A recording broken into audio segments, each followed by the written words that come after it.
It's my duty to please the booty. And Muzz got mad at me, the coach said, he goes, Jesus Christ, why don't you just work 2 nines? And I went, okay. Switch the call. Please never do that. Yep. So. Hello, everybody, and welcome to episode 485 of Spittin Chiclets, presented by Pink Whitney from our friends at New Amsterdam Vodka here, the Barstool Sports podcast family. How goes it all? Another huge week in the league. We had a big number retirement out in Chicago. All kinds of stuff going on in the playoff race. But as always, we check in with the boys first. Let's go to that guy in his bed right now. Paul, Biz Nasty, Bissonette. Are you alone right now, Paul? Big question. Hardest working man in show business. I am alone, and this is great. I love recording from the bed. I think I've earned this one. An incredible experience at the match last night. But before I even get into it, I think we should even push it to the back end. The hockey in the last week and what's going on in the NHL, and with Chris Chelios' jersey retirement night, which I would probably put as one of the greatest days of hockey that I can remember. It's been just an unbelievable season so far in the NHL, so I'm ready to hop right into it because the NHL is thriving. I think we can officially say, Whit, that the dog days of the NHL are over. Things are ramping up right now. The playoff race is intense, and I cannot wait to see who ends up cracking it as far as the playoff rosters and the playoff alignment. And the NHL is on an absolute fucking heater right now. So I'll throw it back over to you, unless you guys want to hear about the match now, but I figured we could even push that to the back end. Yeah, whatever you want to do, buddy. It's your call. It was a great experience. Like I'm basically in DJ Khaled's cult at this point. So like I said, we'll get into it later. Yeah, we'll get into that. Another one. So he has another one for his cult now. Next up, the Whit Dog, Ryan Whitney. Looks like he's getting ready for some sort of game show behind you. What's going on, buddy? How's the trip going? Oh, it's phenomenal. Out of here today, right after we record, back home, back to Massachusetts. But Ask Media, I believe Boynton Beach, Florida, Grinelli, great job, buddy. Just excellent producing. I had nowhere to record. The hotel, Opal Grand in Del Rey, though, one of the top hotels I've ever stayed at. Talk about an unreal place. 2 different pools. They got it all. One pool has an amazing bar, 3 TVs. That's where I watch Lightning Devils. That's where I watch Penguins Flyers. You know, one of those days, if you're sitting at a pool bar watching big-time hockey, Sidney Crosby lighting up 5 points. Sidney Crosby has made the city of Philadelphia his bitch for 20 years now. I asked them about it on the broadcast. Yeah, how does it feel to make a city your bitch, Sid? But it's been a great trip, and I've pretty much mastered. So Ryder's 6, his cousin Cooper's 7, and then Wyatt's 3, and you always get the little guy chased around. So those kids, I have mastered as a dad, and I learned from my dad, just creating competition within boys throughout the day at the beach and the pool. I'm talking about jump in the pool first to catch 5 footballs, little soccer games one-on-one, just nonstop competition. How many times can you guys hit up a beach ball without it dropping and hitting the water? And we've killed hours and hours. I'm talking, we did a 6-hour pool day. You know, I reapplied sunscreen to Ryder Whitney 10 times. Because I'm not letting him get a sunburn. No, Wyatt tans. Wyatt's like my wife. He's dark-skinned. He's hooty. Ryder's me. Pale and not gross, but pale. And so I'm out there playing games, and I just feel like I'm a top-notch dad after this trip. But I'm ready to go home. You know, when you get vacationed out, it's one of those things. It's like, I don't want to leave, but I do want to leave. So in the end, I've got to watch great hockey the entire time. And as I watch these games and these scores, and Biz brings up the dog days, and oh my God, it's January 15th to February 15th in the NHL is kind of like, ugh. But all of a sudden, February 15th comes, and we've had this league explode. We got the Biz with the idea of the century with the Rempire State Building shirts. I don't know if those are on sale yet. The Rempire strikes back. Matthew Rempe might have brought the NHL season back to life. He took the dog days and he bent them over just the way Crosby does to the Flyers. 130 points for Sid, by the way, against the Philadelphia Flyers throughout his career. That is the most all-time from any player, by the way, Flyers fans. I don't know. I asked him, like I said, a TNT, we had him right after the game. I said, Flyers fans were not so nice to you when you came in the league. What would they refer to him as? Cindy Crosby? Is that what they call them? Yeah. Oh, yeah. He's fucking pulling your hair from behind right now. You're fucking Cindy. Both Cindy pigtails. Crawford Crosby crushing the center ice shot in Chicago. And Biz, you said it. We'll get into it. No, I'll just save it. Go to G. I'm sorry. Yeah. Gee, what's going on, buddy? How was North Dakota, bud? North Dakota was awesome. I mean, Grand Forks is a different place, but the Ralph is the holy grail of hockey. I mean, most people who know college hockey know that. But it was a really cool experience. I mean, just from like the insane recovery room to seeing the fans showing up at 8 a.m., 0-degree weather, putting up tents outside the Ralph. It was so cool. I got in the mix with them. It was actually hilarious. So right when we showed up, I walked right into this tent. We had cameras going right away, and I'm like, let's go. And they all just start chanting, fuck Pasha, fuck Pasha. And I'm like, we're in Grand Forks, North Dakota. Like, how did a fuck Pasha chant just start in this tent right now? You know how it started? He's down as bad as any person in hockey right now. I feel bad for him. This guy, and when he doesn't get to talk, he's pod suspension, but this guy can't catch a win to save his life. But gee, they ended up waxing Duluth, right? Oh yeah, it was like 5-0. Awesome game, insane environment in there. The floors can confirm same marble as the Vatican. We talked about it last week. Really? But it's pretty cool, though. So the school is actually like one of the biggest aviation schools in the entire country. So we did a tour with Louis Jamernick, the fifth, pretty sick. And he's a commercial aviation major. He wants to become a pilot. So we have some insane footage coming out when this whole video comes out. But thanks to Coach Berry, the school, Louis, we did a collab with the Sioux Shop. It sold out in 10 minutes. So shout out to the Sioux Shop, shout out North Dakota, and just an overall awesome trip. The video is going to be insane. It reminds me of like going to Yaroslav, Russia, where like maybe the city is not the nicest, but the rink is just immaculate. It's like you know what I compared it to? I compared it to Tuscaloosa, Alabama. I feel like they are the Alabama Crimson Tide of college hockey, where like this little city that like is kind of shitty just revolves around this hockey team, and like it's unlike anything I've seen. When they play on Friday, Saturday, it's like the whole city basically shuts down. Why were they camping out at 8 a.m.? Are these students trying to get tickets that they can't have access to? No, it's pretty cool. It's actually so it's Go up. GA. All student section is GA. So it's general admission. So everyone waits in line, and it's a mad dash right at 6 o'clock. They open the doors, and everyone. It's like when they open the doors at the Dallas Cowboys Stadium, and everyone sprints in, even though that's not GA, so it doesn't make much sense. It's GA, so they all sprint in. But they also can't. Well, they can't sprint, so everyone has to speed walk, race against each other. Ned Flanders.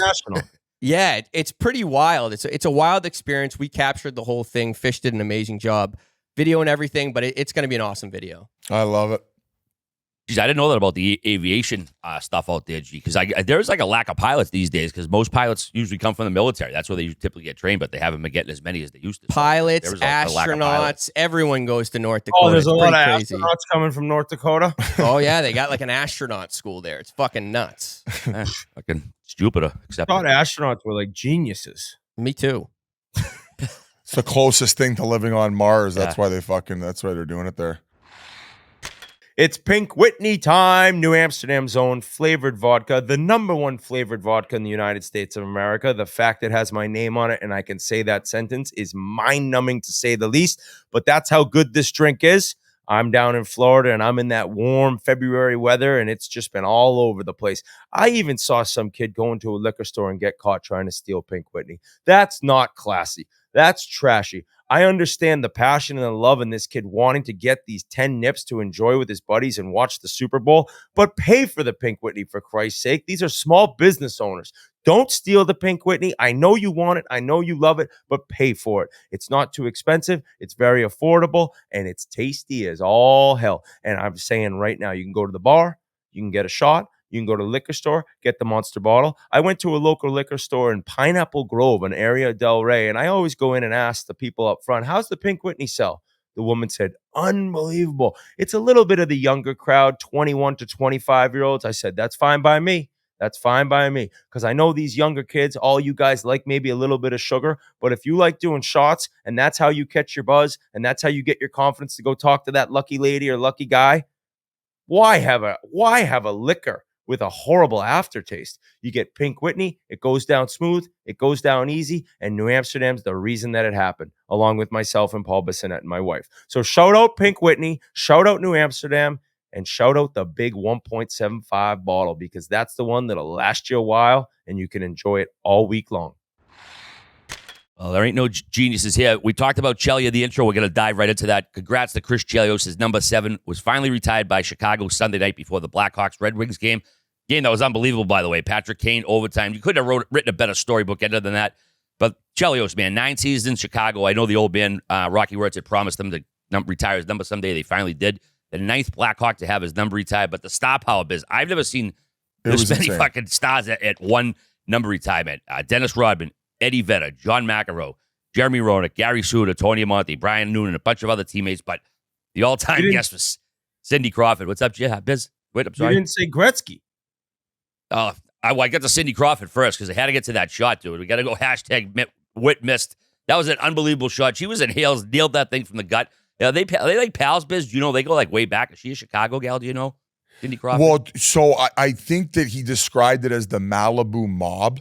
So he started going out to California to train, and that's kind of where he started meeting all these celebrities. And correct me if I'm wrong, is it Peter Berg, the movie director? Yep.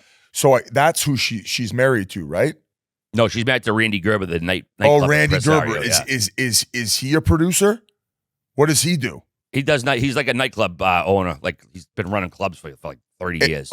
Okay, and I think that he had his hand in the Casamigos as well, right? So he was one of the original guys. So it's just like I said, they met all there when he trained out in Malibu, and he's been hanging there. Actually, Chelly still has his place there, but like you said, RA, just a star-studded event, and it was really cool because he wanted all his former teammates, all the ones that were closest to him, on the ice with him as he was doing the ceremony.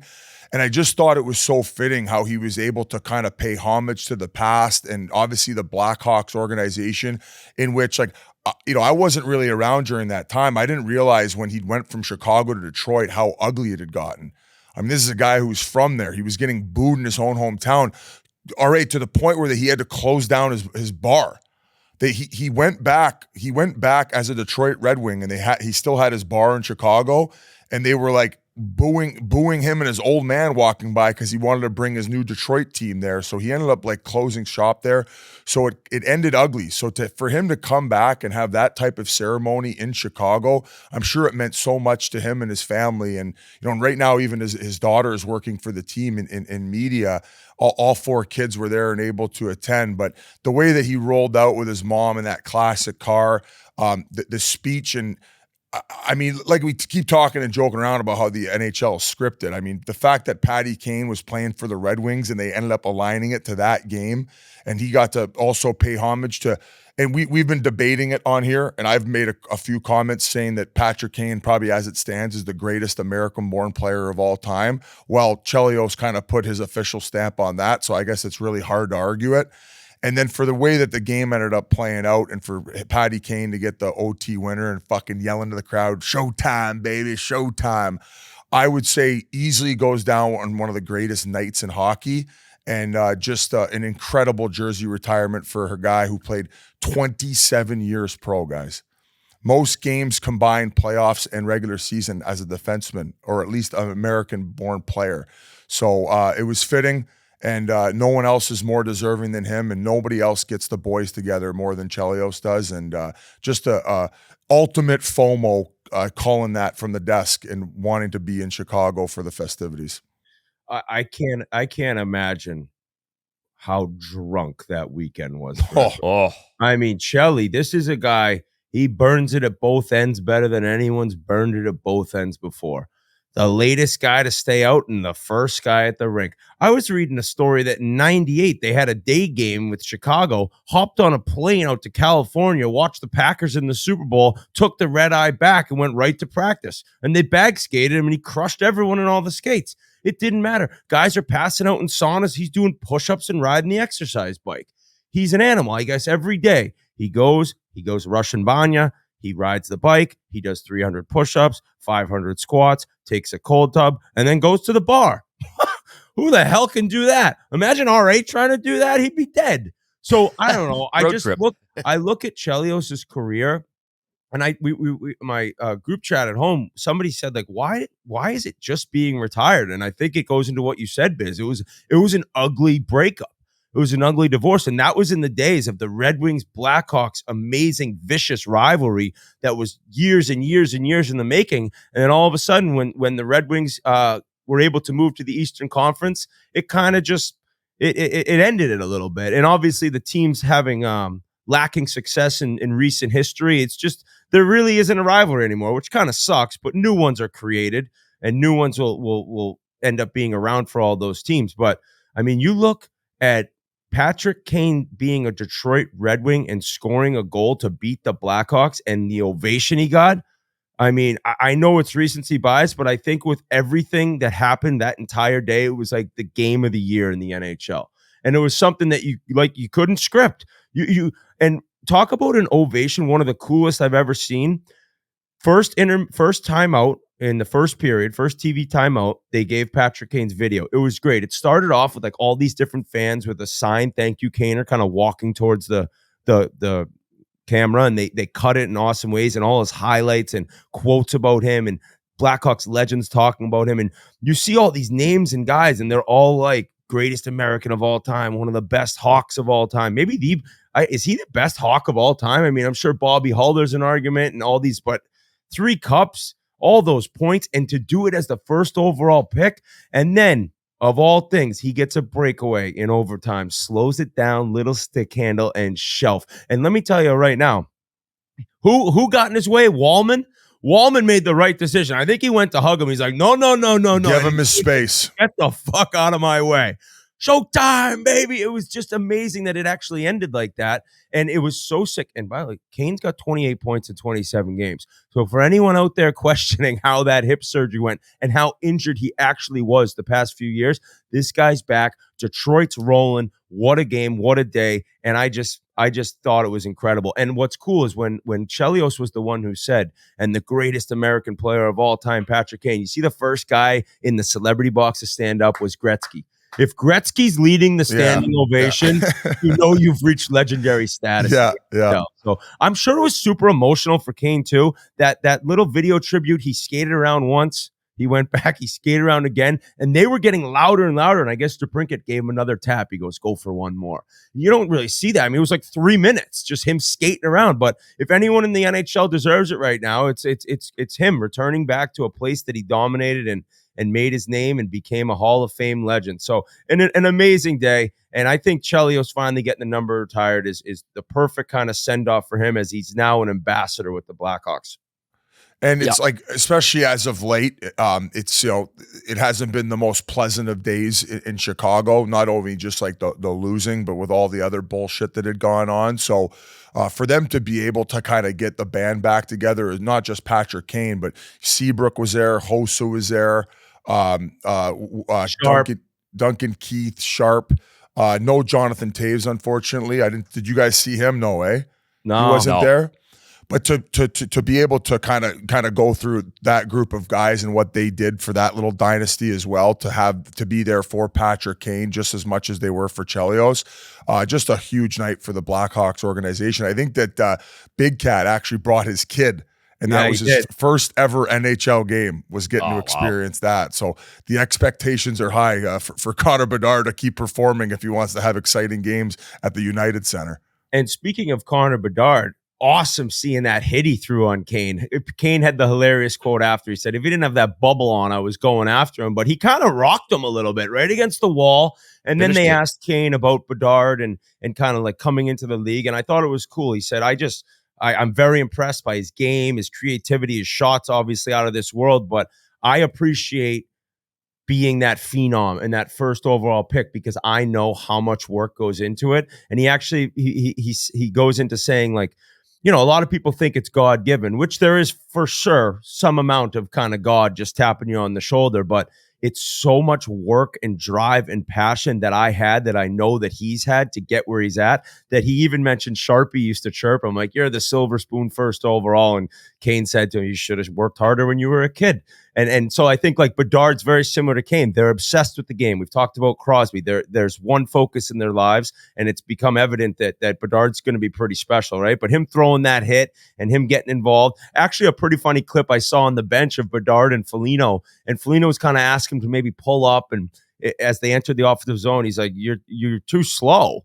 And he meant like you were too slow in the play. And then it goes over and Foligno's like, did you just say I was too slow? He's like, no, I meant in the play. And Foligno goes, you're annoying me right now. And they're laughing. So it's just it was an awesome time. And I know it's been rough in Chicago, but that day, that building, I read something. It said it was as loud as it was in the 90s and the early 2010s. And those dynasties that the Hawks had with Kane and Keith and Hossa and Seabrook, and I'm pretty sure they got 3.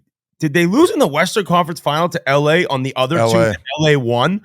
Yeah, Game 7. Didn't it go Game 7? Yeah, they could have got 5. I mean, they could have at least got 4. Say they win one of those. Hey, and don't forget the Coyotes knocking them out the one year.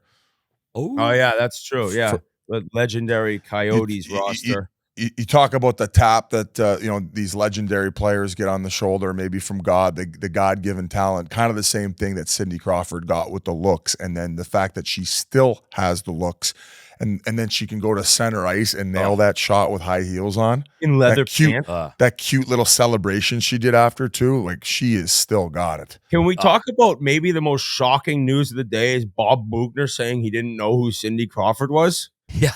Assistant coach of the Red Wings. I think Newsy Lalonde's like, what the fuck's wrong with you, buddy? He's just Sidney Crawford.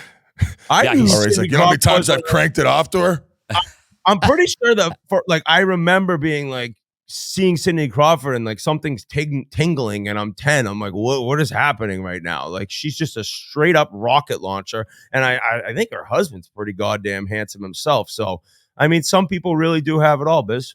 You get to be in bed doing a podcast and Cindy Crawford's burying center ice shots in leather pants. Here we go. Bless up. She still looks fantastic. Yeah. Newsy said, I noticed Cindy Crawford. Bob Bugner said, who's that? She's really pretty. Newsy's like, oh boy, you can really pick him out. He's like, yeah, I got a good eye. Who is that though? I got a good eye. Like, how's he? I mean, he's not like that young. He's not a fucking millennial. He knows Cindy By Crawford. the way, this is something they used to do every game, was pick rockets out of the crowd in Chicago, until all of a sudden the era of you can't even have ice girls anymore happened. And then now they really don't pick any rockets. I think though, with everything that's even happening in today's world and how everything's kind of shifting back the other way, I think they should not only get back to picking rockets to shoot at center ice, but Rempe has almost revived the heavyweight title belt back in the NHL. It feels like this young jam and this kid coming in now is maybe even pissing off some of the other guys around the league, saying, who the fuck is this young punk? But hey, were they scrapping like this before? Was there this much talk around fighting, 2 months ago? No, There wasn't. And for you fucking young kids coming up, all you vanilla lattes who want to play third, fourth line and think you could skill it up, take a fucking page out of Matt Rempe's book, because if this kid wants, he'll be making about $1 million, maybe 1.5 till he's blue in the face, to maybe, who knows, maybe he starts developing his skills a little bit more. And next thing you know, he's going to be making $3 million on the next contract because he fucking grabbed his fucking nutsack and he got to the league and he doesn't care and he'll challenge anyone ready to fucking go. That's what we need to see more of in the National Hockey League. So I think an aspect of this is that it's the Rangers, right? And it all began at the Stadium Series. Sorry, I just dropped my phone. Stay hot. But the Stadium Series, and you know what? I messed up last week when we were talking about this and going over his special first game and his fight. I didn't give Matt Martin credit. I didn't know that Martin went up to him and was like, "Hey, buddy, I'll give you one here." Like, that's awesome. And all the comments in our Instagram posts were like, even from Rangers fans, Matt Martin, classy, one of the classiest guys in the league. Like, that's awesome. He knew the kid wanted one. He gave it to him in front of 75,000. Well, as Biz said, what do you think happened? Delorier is like, whoa. The Rangers are coming into town. I want a piece of this. And you saw him standing over him at center ice. And Rempe said, okay, buddy. And then they go to Columbus. And Olivier, whoa. And now they're going to Toronto. So as amazing as this is, I will say the kid's probably like, oh, fuck. Like, he loves it. You can obviously tell. Open up a can of worms. But what has happened here? And I think part of it is being on the Rangers and how the first fight was such a big story. It's like, it's a little different than if he was on the Blue Jackets, say, right? It's like the Rangers come into town everywhere they go. And what a team right now. Holy 4 VOCs. And Shesterkin, oh my God. this guy, including his like bad game in the Stadium Series, he's still in February like the best goalie in the league by 7 miles. So, but the Rangers come to town and they bring fans to every building they're at, and then these kids, they just want a piece, and I don't blame them. But the fact that he's brought this back, and now I'm just saying for the kid, and it, you got to be a little careful against Olivier, who's a tough motherfucker. I don't know if his defense is great, Biz, which respect. He's chucking bombs, but he's kind of like, he might have to figure a little bit of the defense out if he's going to go every night. So from my understanding, Martin said that he had just as long a reach as Chara, and that's how hard it was to get through to him. So it felt like he maybe handled the distance and how he was able to hold Martin out maybe better than the next two. But I respect the fact that he's willing to stand in there and exchange in order to try to get his shots in and willing to take a few of his own. That's kind of old school. And that's why I think that people reacted and have been reacting the way that they have been online. And also, I think if that you're another guy coming up and maybe you're kind of on the fence on whether you want to chuck him or not, look at the response this guy's gotten. He's a household name in New York City right now. He's played 5 fucking games in the National Hockey League, right? And maybe if he doesn't do that, he's back eating soggy subs on the bus in Hartford with the Wolfpack. So I think that more guys should take this type of approach and make a name for themselves, especially if you're going to play limited minutes on the fourth line. This is what teams want. They want these young guys to come in and instill energy in their lineup. They want to at least, if you're just going to be dumping the puck in anyway, you might as well be running guys through the glass and then chucking bombs and trying to intimidate the other team. So I don't have a problem with the way that he exchanges. You obviously, like he did against Olivier, get caught. And if you're doing that every other game, if not once every 3 games, it can, become a bit much on the noggin. It may not last, is what I'm saying, right? Well, I was doing that type of stuff in the America. I was a little bit more technical about it because I knew who I was going up against, all these heavyweights, and that if they did connect, it could do a lot of damage where you're going to spend a lot of time in the lineup with a cocky. I think that if they're wise, they maybe try to get some old school fighter in there to maybe help him out with his technique a little bit. That way that, it's an advantage, right? He's got that reach. You might as well use it. So I don't know who they're going to be able to get in there where they can help him with the grappling aspect. Like I played with a guy, Dennis Bomby. He wasn't the biggest guy, but what he was really do you ever see his hands though?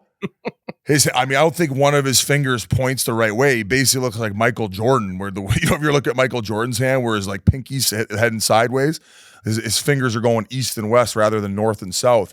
But it was from all that grappling. So, if the guy ended up changing where he was going to come at him with a right punch, he was able to tie him up and then get open so he could end up throwing the other way. So that's kind of where a lot of those old school guys were good at that. And I think that if he's able to get somebody in there who can teach him the ways, then he can be an ultimate force and a complete wrecking ball in the NHL, because there ain't too many guys that are 6'7" who are willing to chuck him like he is. So it's a testament to him. And like I said before, you start by the fighting. And let's say in your first couple of years, you're doing it 20, 25 times a year. You can maybe come in like Tom Wilson. I would say the skill level on Tom Wilson, high level, is better than what Rempe's is. But the more you do that, the more time and space you're going to get out there, because especially with these new guys in the league, they're not going to want to come near you, especially in the net front. So as you keep doing that, you're going to gain that respect. And as the skills come, next thing you know, you're getting 10 goals, 10 assists, and 20 fights.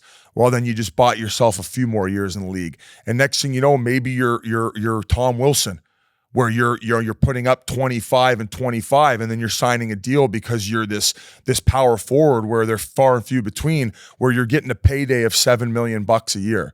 So the sky is the limit in my mind, with the fact that he's as mobile he is for 6'7". He's willing to fight, and he's willing to get that time and space for himself moving forward. So it's great to see. It's great for the league, and he shouldn't be buying any beers for himself in the city of New York. So in that phenomenal rant, and hell of a job, Biz. Thanks, you buddy. mentioned at one point running guys through the glass. So that'll bring us to his hit against Bastion in New Jersey.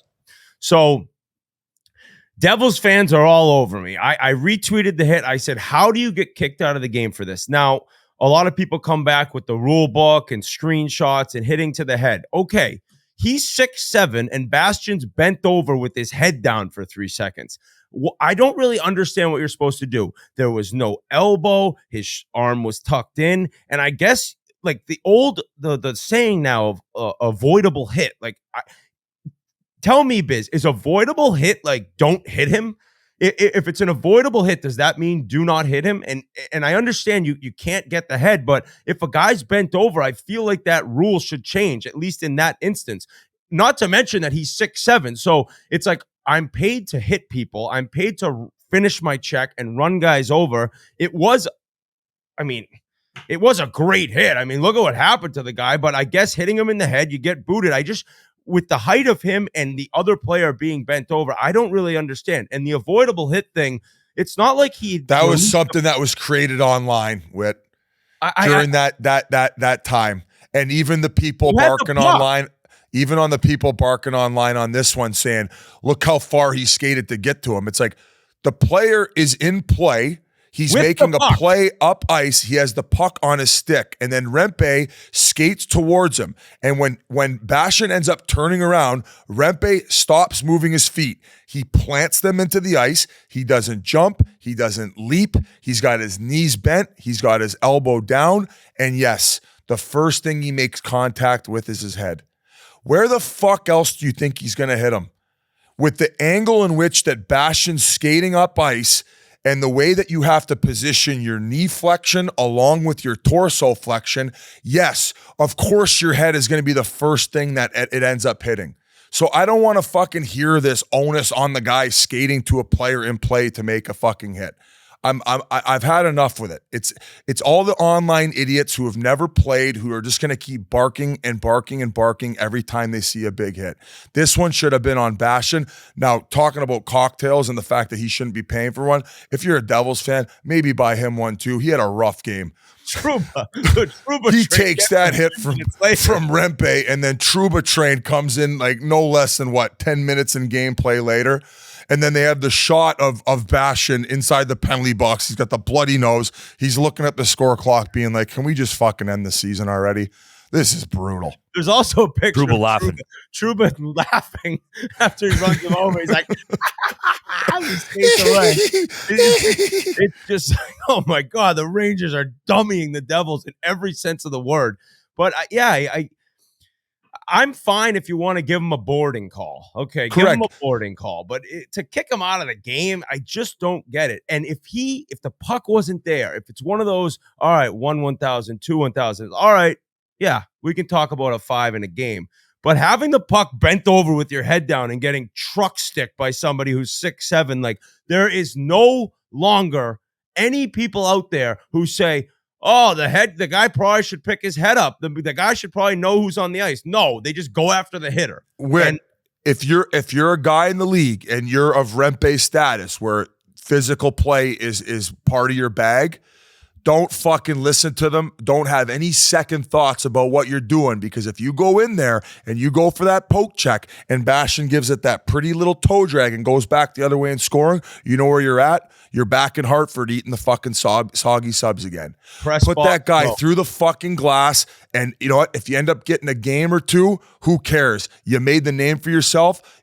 Drury knows what the fuck's going on, along with the coaching staff and everybody else. You'll be right back in the lineup, and Christ, I wouldn't even be surprised if Dolan pays the fine, because New York hockey is back, baby. And I know I've been the biggest hater of them, but this is a fucking heater, and this is the spice they needed in the lineup. Look out, folks. Look out. And they had the chance to set a franchise record for, I believe, wins in a row in Columbus, and Columbus ended up getting them. But I want to shout out Lafreniere, because in an age when we've talked a million times about the expectations of first overall picks and you have to come in and dominate, but not everyone's McDavid, not everyone's Bedard, not everyone's Kane. And this kid just keeps getting better and better and better and better. And all of a sudden, like, you're noticing, wow, you know, he's still very young, 21 years old. He's getting his game. He's finding his game. He's got some swagger to him. And okay, it's just taking him a little bit longer. And he's not a point per game this season.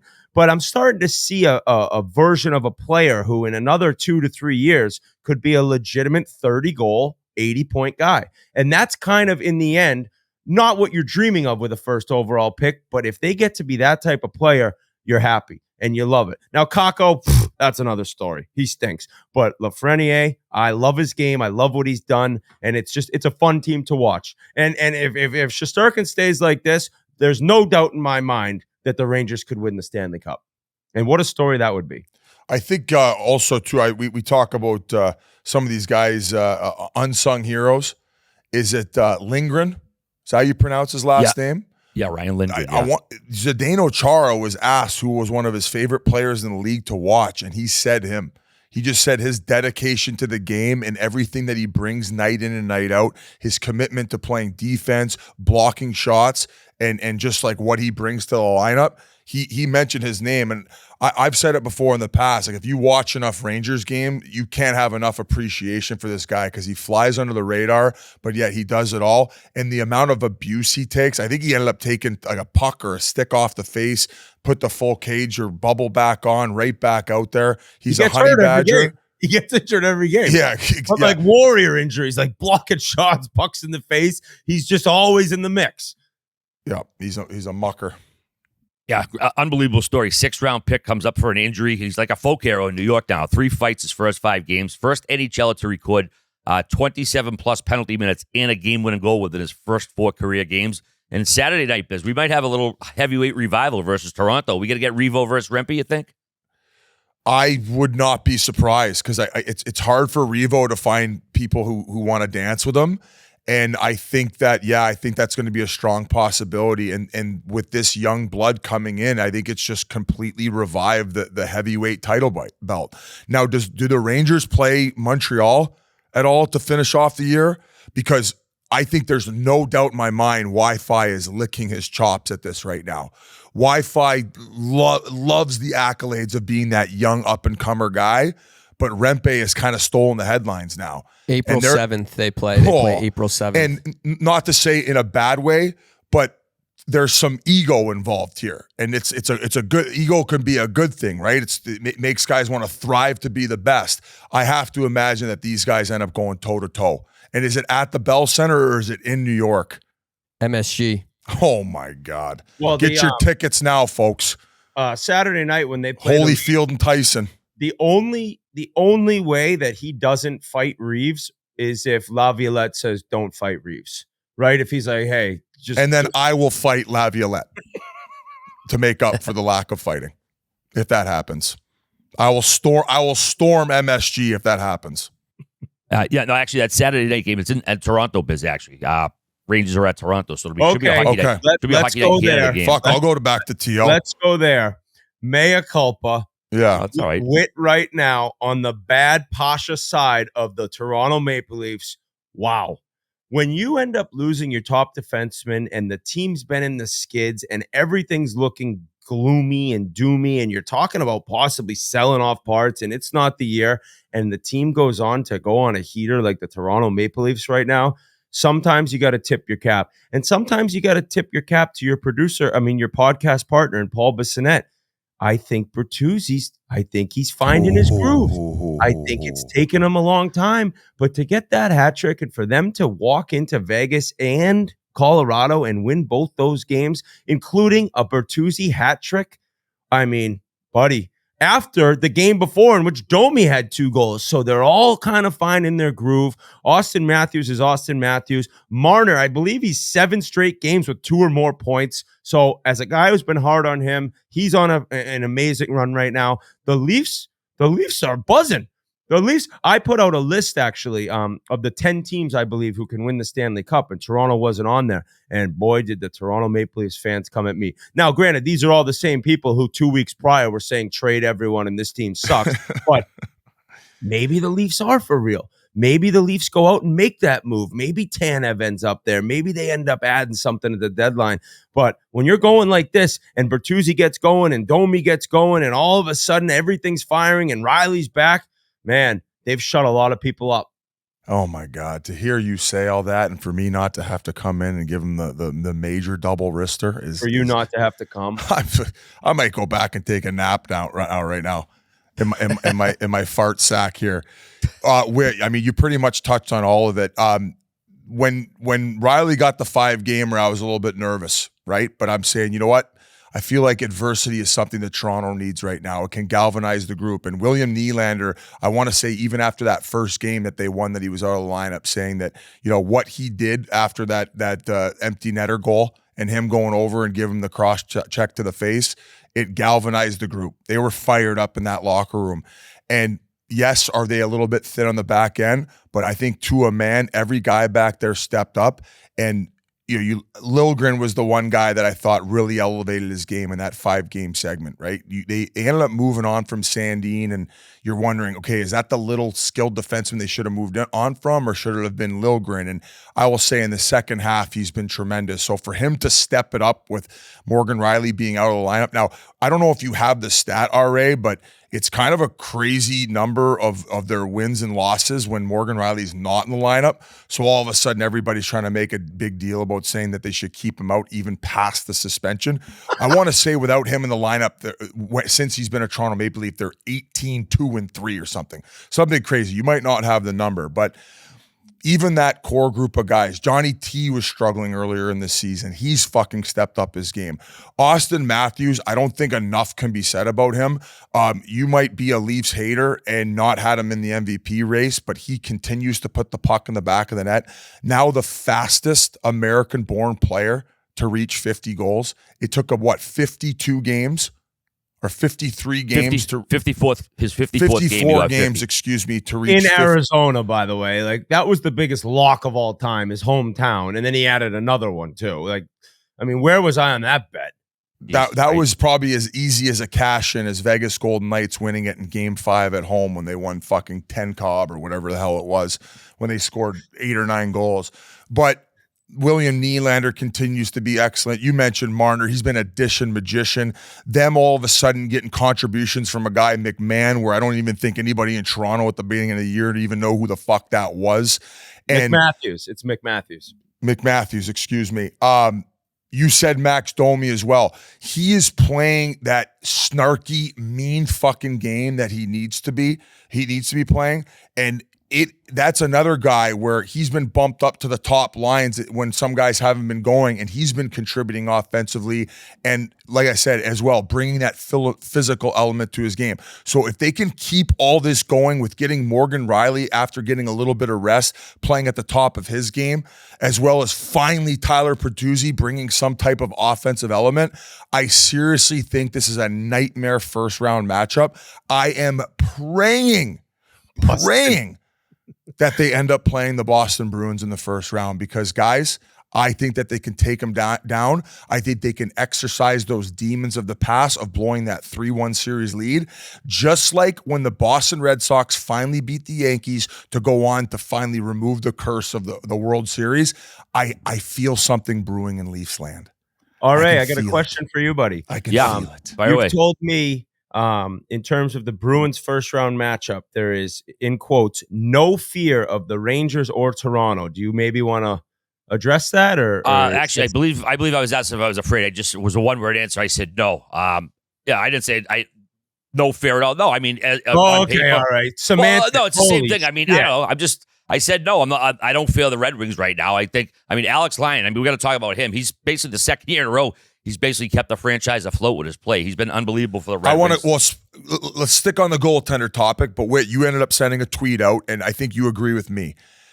It's time that they try to move on from one goaltender, either Allmark or Swayman, to try to get a big asset back in return that could probably play on a top line role for the Boston Bruins. Do you think that it's time? I do. RA, I'd like to get your opinion, but quickly, it's like, it is an amazing luxury, right? The Bruins have 2 awesome goalies. They got 2 number ones, but you have very, very few prospects available. And to make a splash and to make a deal, and with the age of the Bruins and what they have going and last year's disaster, like, you're in it to win it. And it doesn't make sense to have 2 awesome goalies. Yes, it's great, but look at last year. They had 2 awesome goalies and they still fucked it up by not playing the right guys and switching up as they did throughout the regular season. It seems a little bit like Swayman's almost taken over the role right now. and he's kind of the guy who's playing a little bit more as opposed to just them going back and forth every game. And now it's like, all right, we need help up front. They need to do something. I don't know what the Lindholm injury is. I don't know if there's been a prognosis. G, do you have any idea? No, I'm not too sure. Okay, so nobody knows there. So they could need D help too, but you have nothing to give to get what you need to add to this team to give your chance to win the Stanley Cup besides one of these goalies. Swayman's younger, and you can get a ton in return for Linus Ullmark. So I just look at it like we can't go into the playoffs again with what we had last year, minus Bergeron and Krejci and Hall and Bertuzzi, and think that we're going to be able to compete for the Stanley Cup. We got to try to add something up front, and the only way they're going to do it is Ullmark. They also have a really good goaltending prospect in Providence. I don't even remember his name. Brandon Bussey. So it's like, and Biz, you said this long before, and I didn't agree with you, but now it's like, I don't know. There's something with the Bruins right now. They give up the lead in the last minute of every game and then lose in overtime. It's insane. I never seen anything like it. They can't finish out a game. And so it's like, all right, well, you got these goalies, but you need help scoring, and you might need help on D if Lindholm's out. So you got to make a move. Yeah, it's dangerous. And all of a sudden, yeah, Swayman is truly the guy, but you got to believe in him at this point. At least I do watching all these Bruins games. And the reason, going back to last year, I said that I thought that they were going to do it last year, but they ended up being able to add all those guys. Like Bertuzzi came in, Orlov came in. Did they pick anybody else of significance up last year? But Hathaway. They didn't have to move on from that tandem. Who are they? Sorry? I got it, Hathaway. Hathaway. The other two guys, in my opinion, are significant adds. Like, you're getting a top 4 defenseman and also a top 6 winger, where that's kind of what they needed to do in order to compete in the East. And I thought that was a Stanley Cup lineup they had last year. With losing those 2 centermen, and last year not having to move on from the goaltenders, I just think that you look really stupid this year if you go into the first round and you end up losing, say, in 6 or 7 games, and maybe you lacked a little bit of offense, and meanwhile you have Swayman playing in net and then Ullmark's on the bench. You get to put one guy in net, and you have such a valuable asset who's got in Ullmark, who's got 1 year left on his deal next year. He's making $4 million, so he's an extremely cap-friendly goalie. That he's making $5 million. Okay, sorry, you signed a 4-year deal times $5 million. But nonetheless, for a guy who won a Vezina last year and a guy who's still playing at the top of his game, although he's not the starter in net, that is such a small cap hit that it is extremely appealing to a few teams that are ready to head into playoffs who don't really have a number one guy that they can trust. Even a few other teams, like I would say that Cam Talbot's probably going to be a starter, but you're telling me that LA is not going to need to go out and get some goalie help or somebody to be a good backup. And I bet you the list goes on to 3-4 more teams who are probably still trying to address that situation. So for me, we both know that the center position is something that they need to add to. I don't know who they can go out and even get, but Ullmark is such a big piece that if you're left keeping him on the bench and you lose in the first round, and you talked about it, Whit, the age of this team, I just think that if you're a Bruins fan, you're saying, motherfucker, what are we waiting for here? We're being too conservative. Well, especially because you have to pay Swayman this offseason. I mean, he's an RFA at the end of the season, so you have to pay him. So you can't head into next season. He's going to command at least $6 million. So you can't head into next season with what, $11 million paying your goalies? That just doesn't make sense. That's my thing. Ullmark's getting dealt this summer, so deal him before the deadline, right? Like if you there's no chance he's going to be on the team starting next year unless they somehow traded Swayman. So like, do it now. And yeah, it sucks because it's amazing knowing you got 2 guys, and if one guy's struggling, you got Ullmark or but in the end, like, you need help in other positions, and you need to try to go for it this year, because there's probably some dark days heading towards the Boston Bruins, whether it's in 3 years or 5 years. At some point, this like 20-year run of being like competitive and having a chance to win is going to end. And why not try to get more out of what you have now, sacrificing an asset while you still have a great goalie once you move on from Ullmark? So we'll see how that goes. And, obviously they're going to want a big return, but the Bruins are there's something about the Bruins that they're just missing. I mean, you would probably compare it to almost like the playoff and run that the Red Wings were on. Maybe not like every year, but just the sustained dominance for 20 years of, being able to make playoffs most year, always being at the top of the division. And look at what happened to Detroit after it was all said and done. They had 5-6 years of hell to where now they're finally starting to turn the corner. So you got to push the chips in. Quickly. Yeah. After Wednesday night of this week, where you got to be a part of the broadcast, I mean, can you imagine an Oilers Bruins Cup final? By the way, oh my God, that was. I mean, we thought that Philly Pittsburgh 7-6 Sunday was fun. I'm sure there weren't a ton of East Coasters besides Bruins fans awake with that 10-15 start out in Edmonton. One of the games of the year. The Bruins go up 4-1. The Oilers come storming back. Pastrnak takes the lead. Hyman ties it up, and McAvoy with maybe the best OT winner of the season. I mean, McAvoy is he's one of the top dogs, man. You're talking about starting your team. If you could have a choice of any defenseman, he's in that top 3, top 4. What a player. And to have the skill to make that move, and just an overall amazing game with two teams that have so much firepower up front. And then they put it all on on show on TNT for the US viewers to be able to see that. That was an awesome matchup. Yeah, especially as a D-man, last guy back. I know Kane slid, but that toe drag move and then the patience to go over to the backhand. We actually, in that broadcast, we broke down a demo in the first game, because I think it was Drysdale who ended up sliding on a 2-on-1, and then it got slid over, and then that puck ended up in the back of the net. It was actually it was Blackwell who ended up basically toe dragging around and scored a beautiful goal. When you were playing D-Wit, were your D coaches or even coaches anti-slide? So I had some coaches that were and some coaches that weren't. So I know we have many listeners who know a ton about hockey and have played hockey, but if you're somebody who isn't necessarily aware of how you're supposed to play a 2-on-1, the basis of it is this. You're coming, two forwards are coming down and you're a defenseman. Your number one job is to not let the puck get through you. So you're almost at a way of saying this is taking away the pass, right? You give the goalie the shooter and you make sure that there's not going to be a pass through your feet, through your triangle, because the goalie has no chance, right? When it goes side to side, you're donezo. So a lot of defensemen are kind of taught, all right, we'll kind of lean over towards that player without the puck, maybe give a little stick checks and just try to make sure that puck doesn't come through. So there's coaches who say, listen, you got to lay down. You got to slide. Take away that option completely, because there's players out there. There's Crosbys, there's McKinnons, there's Marners who, no matter what you do, if you're on your feet, they're finding a hole and they're getting it to that backdoor guy and the goalie's dead. But what happens is there's the side of coaches that say, do not leave your feet, because those same players I mentioned, those same elite playmakers, once you leave your feet, they're hitting the brakes, they're throwing the beautiful toe drag on you, and they're sliding it over, or they're scoring themselves. I never liked going down, but I wasn't great at it. My timing wasn't good. There's defensemen who were so good at timing it, right? It's all about when to slide. It's all about where your stick is as you slide, because you'll see guys slide, and all of a sudden the player still gets it through that hole between your glove and the stick, and right that little spot. It's the size of a puck, and these guys still can find it.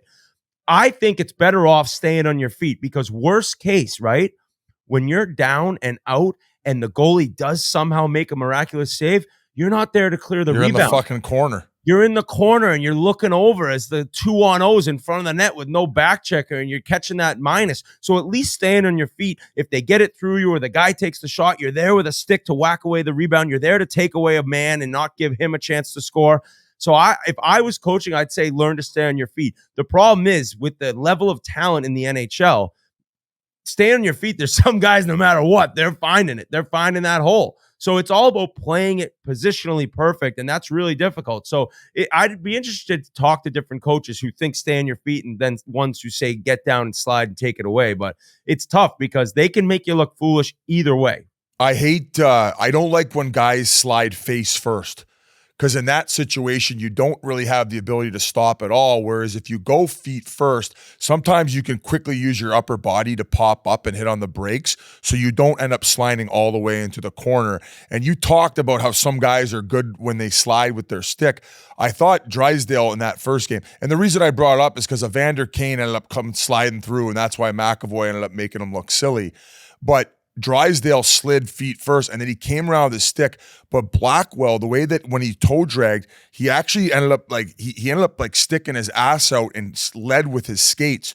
So his skates ended up blocking the stick from hitting it off his stick when he was toe dragging it. And I just thought it was a beautifully executed play by the forward. So I guess it's just like even when you're sliding perfectly, sometimes the skill on these forwards, man, they can find ways to put the puck in the net, as you said. So definitely a debate amongst coaches. I heard coaches going at it when I was playing, whether they liked it or not. So I guess it's all preference, but I don't know what the quote unquote analytics would tell you. Well, Biz, I'll tell you this: if you slide and it works, good job.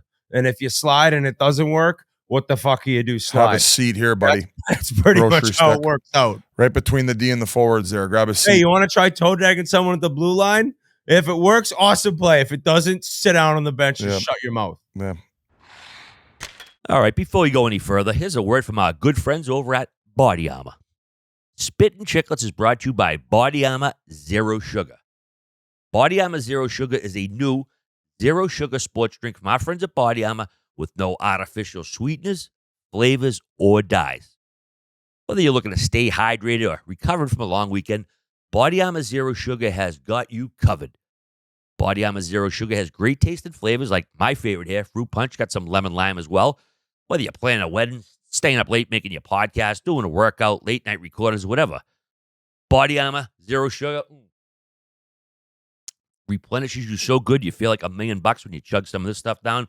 And it is available in stores nationwide, but you can head over to the Body Armor store on Amazon as well and get yours today. Enjoy some Body Armor Zero Sugar like myself. Grab some fruit punch. Well, Wednesday wasn't the only night we had superstars on TNT. Sunday, man, we got to give Kucherov some love. Unbelievable game he had versus New Jersey. He had a 4-1 win for Tampa. Solidified their playoff chances a bunch. He factored in all their goals, a goal and 3 assists. The first player to hit 100 points this season. He did it in 59 games. His previous best was 62 games. Now it's 102 points in 59 games. Right now, Kucherov and McDavid, the only 2 players over the last 25 years to hit 100 points in fewer than 60 games. Tampa Bay, they've been on not really a run lately, but they've been kind of staying solid where they are in the playoff spot. 69 points, 60 games, currently in the wild card, number 2 wild card spot, rather. But how about Frank the Tank? We got to talk about Frank the Tank getting tossed out of that fucking Jersey game. If you're not familiar with Frank the Tank, our co-worker, Barstool, gets a little bit passionate, but I think he was politely asked to leave the game with. Did you check out that clip at all? I saw the clip.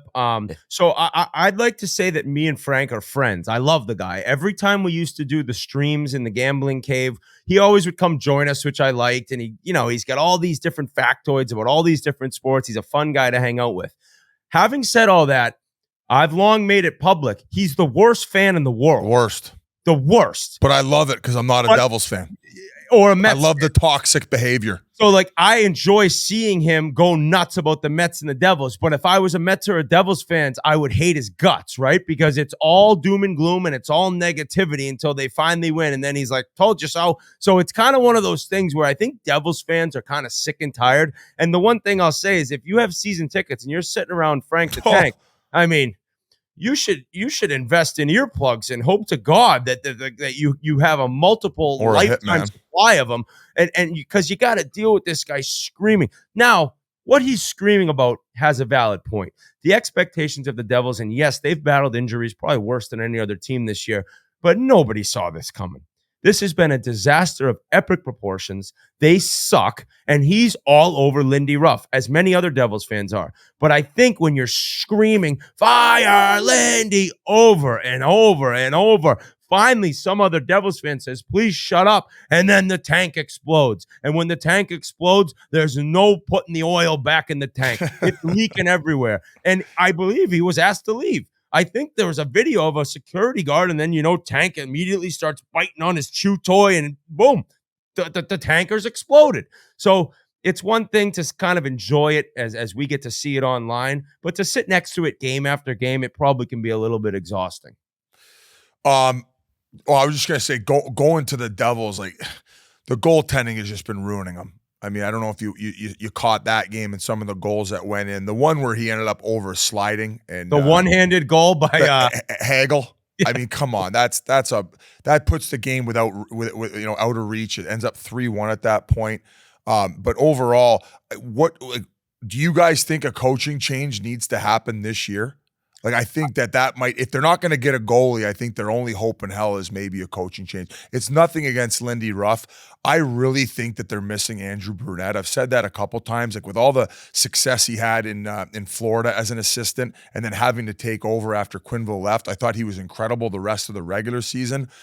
People might put that playoff performance when they ended up getting bounced first round on him, but I don't think so. And now he's obviously going on to have success with the Nashville Predators.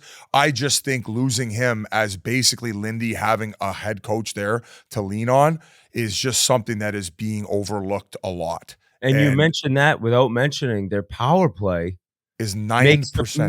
Makes the Penguins power play look like the 1989 Oilers. So they're yes. 2 for their last 42, dude. You have Hughes, you have Heishier, you have Bratt, you have Mercer, you have Toffoli. How is your power play 2 for 42? And I'm sure Andrew Burnett had a lot to do with the power play. Yeah. So since January 1st, I believe the worst power play in the league, it's clicking at about 9% right now with all those guys that you just mentioned. So given the lack of goaltending right now, the offense drying up from a power plays perspective. And even if you're watching their games, I said this on the broadcast, they were a team that dominated off the rush last year. Whether it was just gaining easy zone access, because their speed coming through was pushing defensemen off the line, and they were being able to get these extended offensive zone shifts, and or legitimately scoring off the rush. One of the best teams in the league, if not the best team last year, at putting the puck in the net off of these rushes. You're not seeing that anymore. So not only the power play not working, one of your biggest offensive weapons from last year not clicking, they don't have a pot to piss in right now, and it's looking like they're going to miss playoffs. We kind of glanced over Kuch and what he's doing. I know we talked about the 4 points and the fact that he's the first guy to reach 100 points. Still, once again, looked effortless doing it. I would probably put him and McKinnon right now neck and neck for the Hart. I know I've been beating the McKinnon drum, but with no Kucherov and now no Sergachev in their lineup, there's no way that they're in a playoff position. So I know McKinnon has been the guy I've been leaning on, but I would say that right now they have to be neck and neck. And as a Maple Leaf ball bag licker, I obviously would like to put Matthews as number one, but Ace brought up a good point on the panel as well. For probably the first 20 to 25 games, most people would have probably had William Nylander as the Toronto Maple Leafs MVP, maybe even the first 40 games. So to me, it would be unfair to not put those two guys neck and neck. And I almost think that the Vegas odds has them tied right now going into this final stretch of the season. Who do you guys have? I have Kucherov, but I think, I think there's no way that if it stays this even, that he gets the votes over McKinnon. And I think it's a Russian thing. And I think the All-Star game and that performance will affect it. I know that. Really? I don't agree with it, but I'm telling you, if the season ends and Kucherov and McKinnon continue to play this well the entire way, I think Kucherov deserves it. But I think Canadian bias will affect the voting. I really do. And also, quickly about Kucherov, he's got 102 points in 59 games. So as a fan, you're like, oh, man, there's got to be an 80-point guy in the team. No. Oh, there's got to be a guy with 70 points. Nope. There's a guy with 62 points. He's got 40 goddamn points more than the next guy on his team. And I don't think non-hockey players or fans understand how ridiculous that is. Like in these years of McDavid lighting it up, like there's Draisaitl lighting it up. Right? In the years of Crosby lighting it up, there's Malkin lighting it up. In the years of McKinnon, we got Rantanen. This guy is doing it by himself. And in that game against Jersey, I swear to God, I watched the whole game sitting at the pool bar. It was a beautiful day, rum runners with floaters. It was just one of the days. Thankful for being alive. I think he could have had 10 points. He was every single shift. He was making something. He could have had 10 on that ball shift where Ball looked like you in Edmonton. I said, I tweeted the group. I go, get Ball off the ice. It looks like me in Edmonton. He was falling down. Kucherov's laughing, going by him. But man, with all the skill in the world and all the vision and the creativity and his shot, nobody talks about how good his shot is. He competes like a dog. And that's the difference between the truly great ones and the 80-point guys. He is furious out there if you take the puck from him. He'll do anything to win. I know people may hate this. He's one of the dirtier players in the league, but what does that do for him? It probably creates even more space. So I right now think Kucherov is the MVP of the league, but I think you'll see some Canadian bias and some North American bias, and I think if McKinnon continues on this pace, he gets it. And my other thing about Matthews, unless Matthews gets 70, which we've talked about, when will we see a 70-goal scorer? If he gets 70, I'm cool with giving it to him. The argument would be he doesn't even lead his own team in scoring. It's kind of hard. Saravelli said there's never been a Hart winner that finished second on their team in scoring. Very interesting fact. I know, but we haven't had a 70-goal scorer in 40 years. So it's kind of that'll be interesting to see that play out. But Kucherov deserves it. But I'm telling you right now, if you don't think him being Russian and his performance at the All-Star game will affect some of these voters, you're crazy. Yeah, If he finishes 20 points ahead of McKinnon, he doesn't get it, that's that I think is enough to get it. But if he's 8 points in front of him, I think McKinnon gets I agree with you. And I think it would also, I would say from my voting perspective and maybe my bias, and no disrespect to Kucherov, and when I say it looks effortless, it doesn't mean he's not putting in effort. He's just cracked the code where he just has figured it out so it looks easy when he's doing it. I think the fact that McKinnon could have and should have probably won it the year that Halsey won it plays a factor in that he doesn't have one, and it would be criminal if McKinnon has a career that he has and never wins a Hart. And they do some of that. It's his time. And that's how I'm voting in my head if the points are close enough, because if you also watch, and Kucherov has one, and if you also watch the games, I mean, to watch McKinnon play is also a treat, because maybe in some cases where you say Kucherov, it looks easy and it's he's not working hard. McKinnon, it just looks like he's fucking running a truck out there and he's blowing by guys and he's galloping, and it even more probably looks a little bit more fun to enjoy. So that's my bias. I would probably lean to McKinnon if it was that close. So I think everything you said is bang on with, though, as far as the bias is concerned.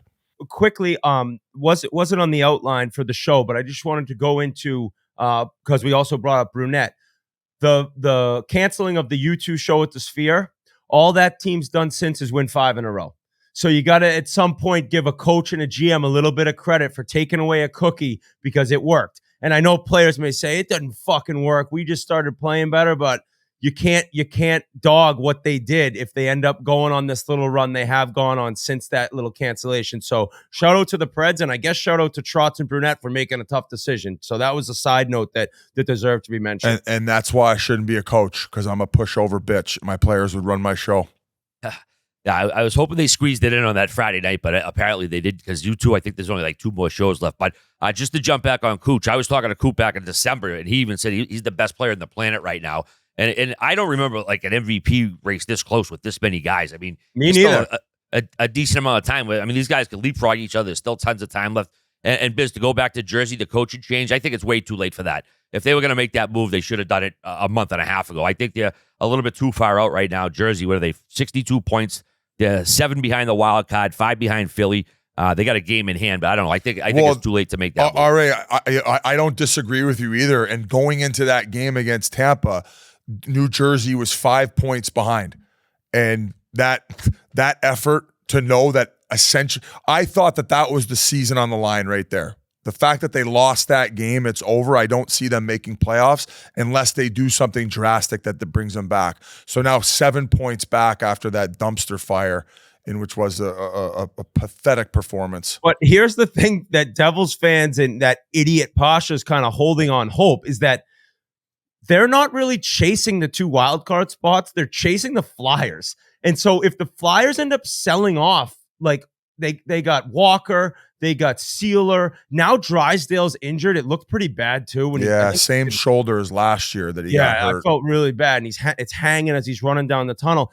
But if they end up like deciding to move on from guys and almost sticking to the longer term plan as opposed to, wow, we've had success this year, let's try to maybe add and make the playoffs. But if they do sell off, then the Devils, they just got to catch the Flyers. I don't know if they play again or how many times they play again this year, but it's almost the third in the Metro they're chasing as opposed to the 2 wild cards, because I think it's pretty clear that the Atlantic Division is going to be the 2 wild cards, right? I think it might be Detroit and Tampa Bay. Yeah, those two, they're pretty firmly ensconced in there right now. But again, keeping with the theme of stars on TNT, your boy Sid Crosby what a fucking, I mean, this guy's 36. He looks like he's 26 out there. 4 points, like you said earlier, Biz. He's got 129 points, the most points any opponent's had against the Flyers since they entered the league back in 1967. And this is a team that looked dead a week and a half ago with the Penguins, and fucking they're right back in the race. Do you think they get in? They got games in hand, which is helping him already. And he actually won up Cooch. He had 5 points on Sunday. And that puts him at 130 points, the most ever by a Pittsburgh or any player, against the Philadelphia Flyers. So, wait, you think Pittsburgh's going to make playoffs? No. It's all Crosby. And if there's one human being that could do it, it's him. But I don't know. Malkin is like non-existent, man. I watch these games. It's like, and what a career and what a run, but it's just kind of like laissez-faire. And then there's Crosby just dragging his team along, making defensive plays, scoring big goals, blocking shots. Like I actually think that the league and fans of the league don't even understand how lucky they are to have this guy represent this sport the last 20 years. And not to mention what he does on the ice and what he does in the community and how many lives he's changed in the city of Pittsburgh. And that's not an exaggeration. Younger kids getting into the game, charities, all these things that he's done to create not only a winning culture off the ice, but a very like strong, supportive community in Pittsburgh around the Penguins and Sidney Crosby and his legacy there. But then he goes like after the game and he's doing the interview with you guys, and Tony Granato coached him and he's going through the battle of his life. And Sid says these super kind words about what he means to him. It's just like, it's one of those people touched by God, raised the right way. He has respect for everyone. He doesn't act bigger than the game. He doesn't act bigger than a fourth liner on the team. He's just like one of those guys you dream to have represent your team in your city.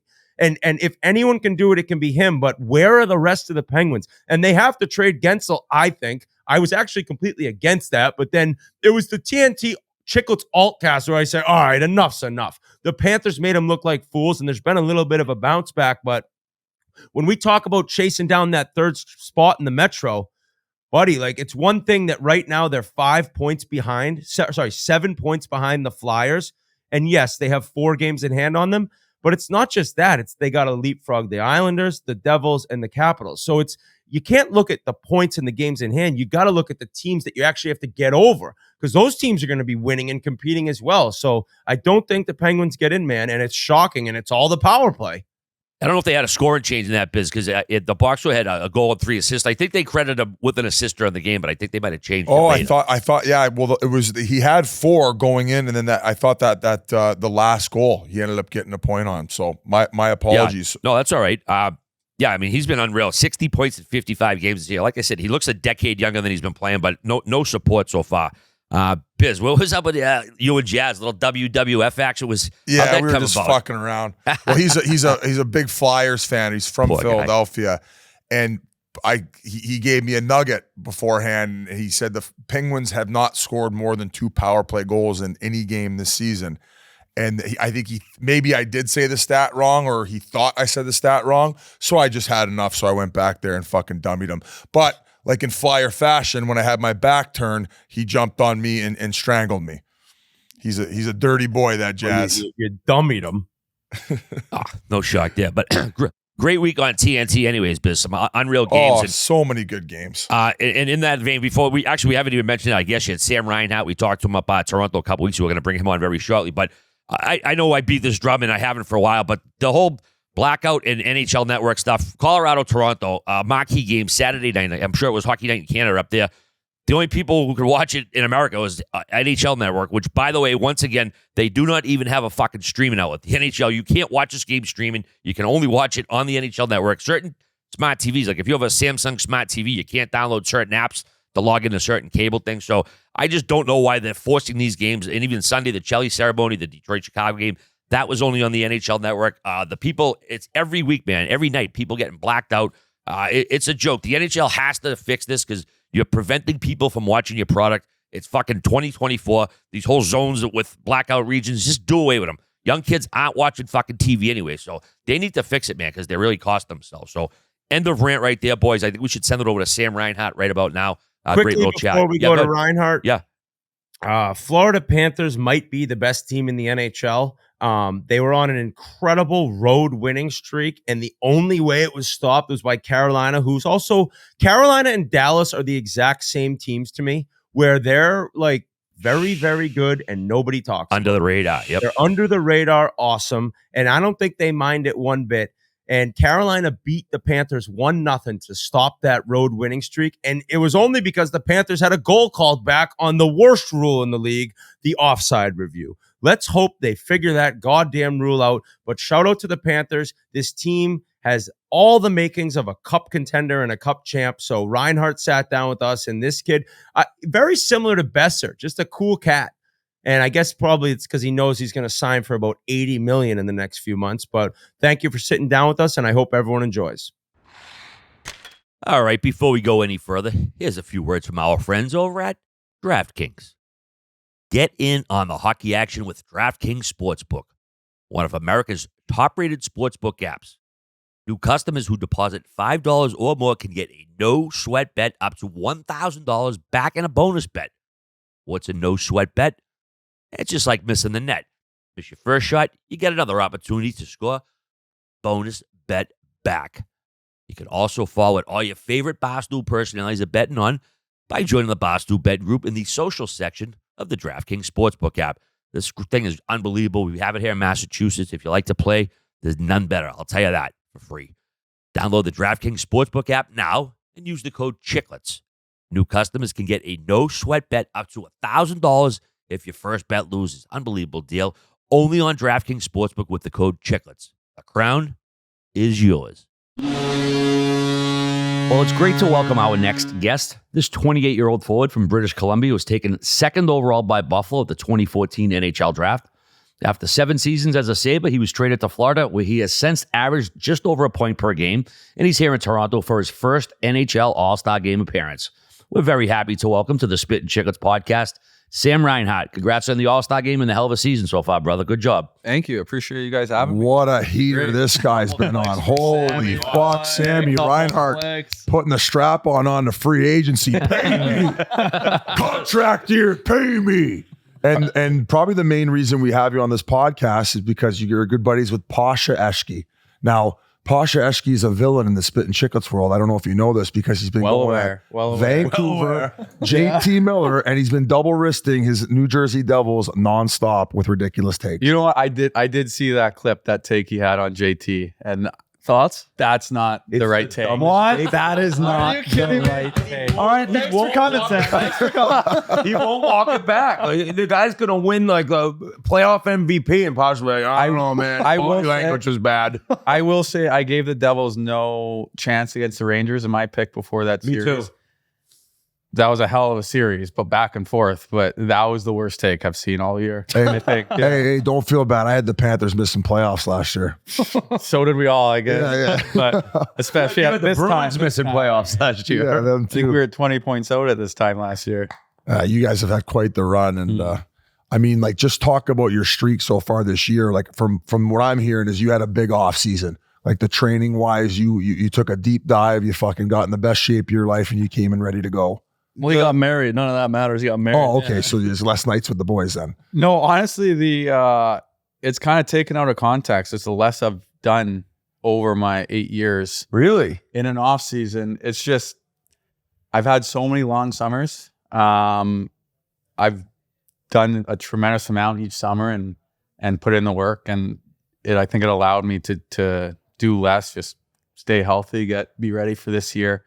I was able to tweak a little thing with tweak little things with my team back home and do less and more feel good. And I think it was that kind of base over a bunch of years and less time on the ice. I did so much off ice, and it was allowed me to stay off the ice less because it took no time getting back onto it. That's what I was going to ask. We interviewed Gary Roberts yesterday, and he talked about he's really trying to get guys to not skate as much. So many guys just love skating now all summer. Well, so for you, was it like, all right, let's just, I don't need to be on the ice every day in July and August? Absolutely. It's a fine line that I've always kind of battled. Yeah, you could skate every day. Your hands would feel phenomenal. You would have a better touch coming back. But goddamn, your hips, everything going throughout the season. I've been very fortunate, knock on wood, been very healthy, and I think that's probably a little bit of why staying off the ice, but doing a lot off ice. Doing a lot less on ice. So I think it all kind of contributes to it. I remember I texted you at some point this year. Merle's asked me to ask you if you're playing with a longer stick now, and you actually said it's shorter now than it used to be. Shorter. It kind of took me 5 years to feel out. I actually used a straight stick, more of a straighter curve in junior. Didn't last very long with that in the NHL, but it took me 5 or 6 years to kind of finalize what it was, and I actually shrunk my stick a little bit. Someone was asking me about Barkov's stick the other day, just how long it was. I don't understand how like you move it around your body, how your hands have are it so in tight. good. Yeah, like having it in tight. Some of these guys, like Ekblad, I brought him up in an interview. He used such a long stick. I mean, obviously he's a defenseman, but just I don't understand how you have such a long stick and you're able to. I would get jammed up on the wall all the time. I think short, long stick, regardless, you're getting jammed up on the wall. Okay. I love this. I wish more young guys would come on and fucking chirp me like this. Okay, game on, you motherfucker. Exactly. Yeah. Oh, yeah? He could have no stick. He's getting jammed up. But going back to the straighter curve though, like I felt like a straighter curve helped along the walls as well. Where if you're a winger, like I don't having a banana hook on it sometimes can get a little tricky. No, maybe our guy sometimes maybe I got it it's wrong. almost easier.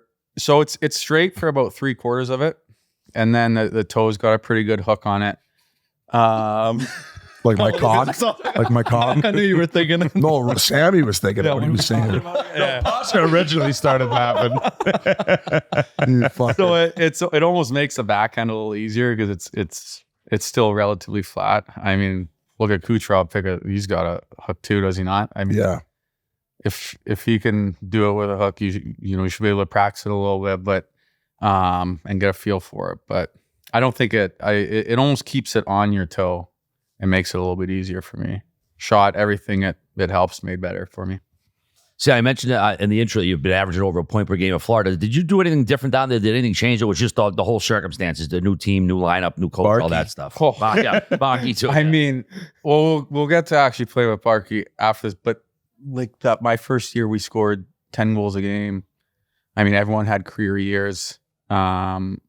Adjusted our style, obviously with a new coach. It was just not a style that was relatively prone to being successful in the playoffs and Running. It was run and gun. Run and gun, but no, we were playing. We were winning. I actually had a slow start that year too, almost every year. But yeah,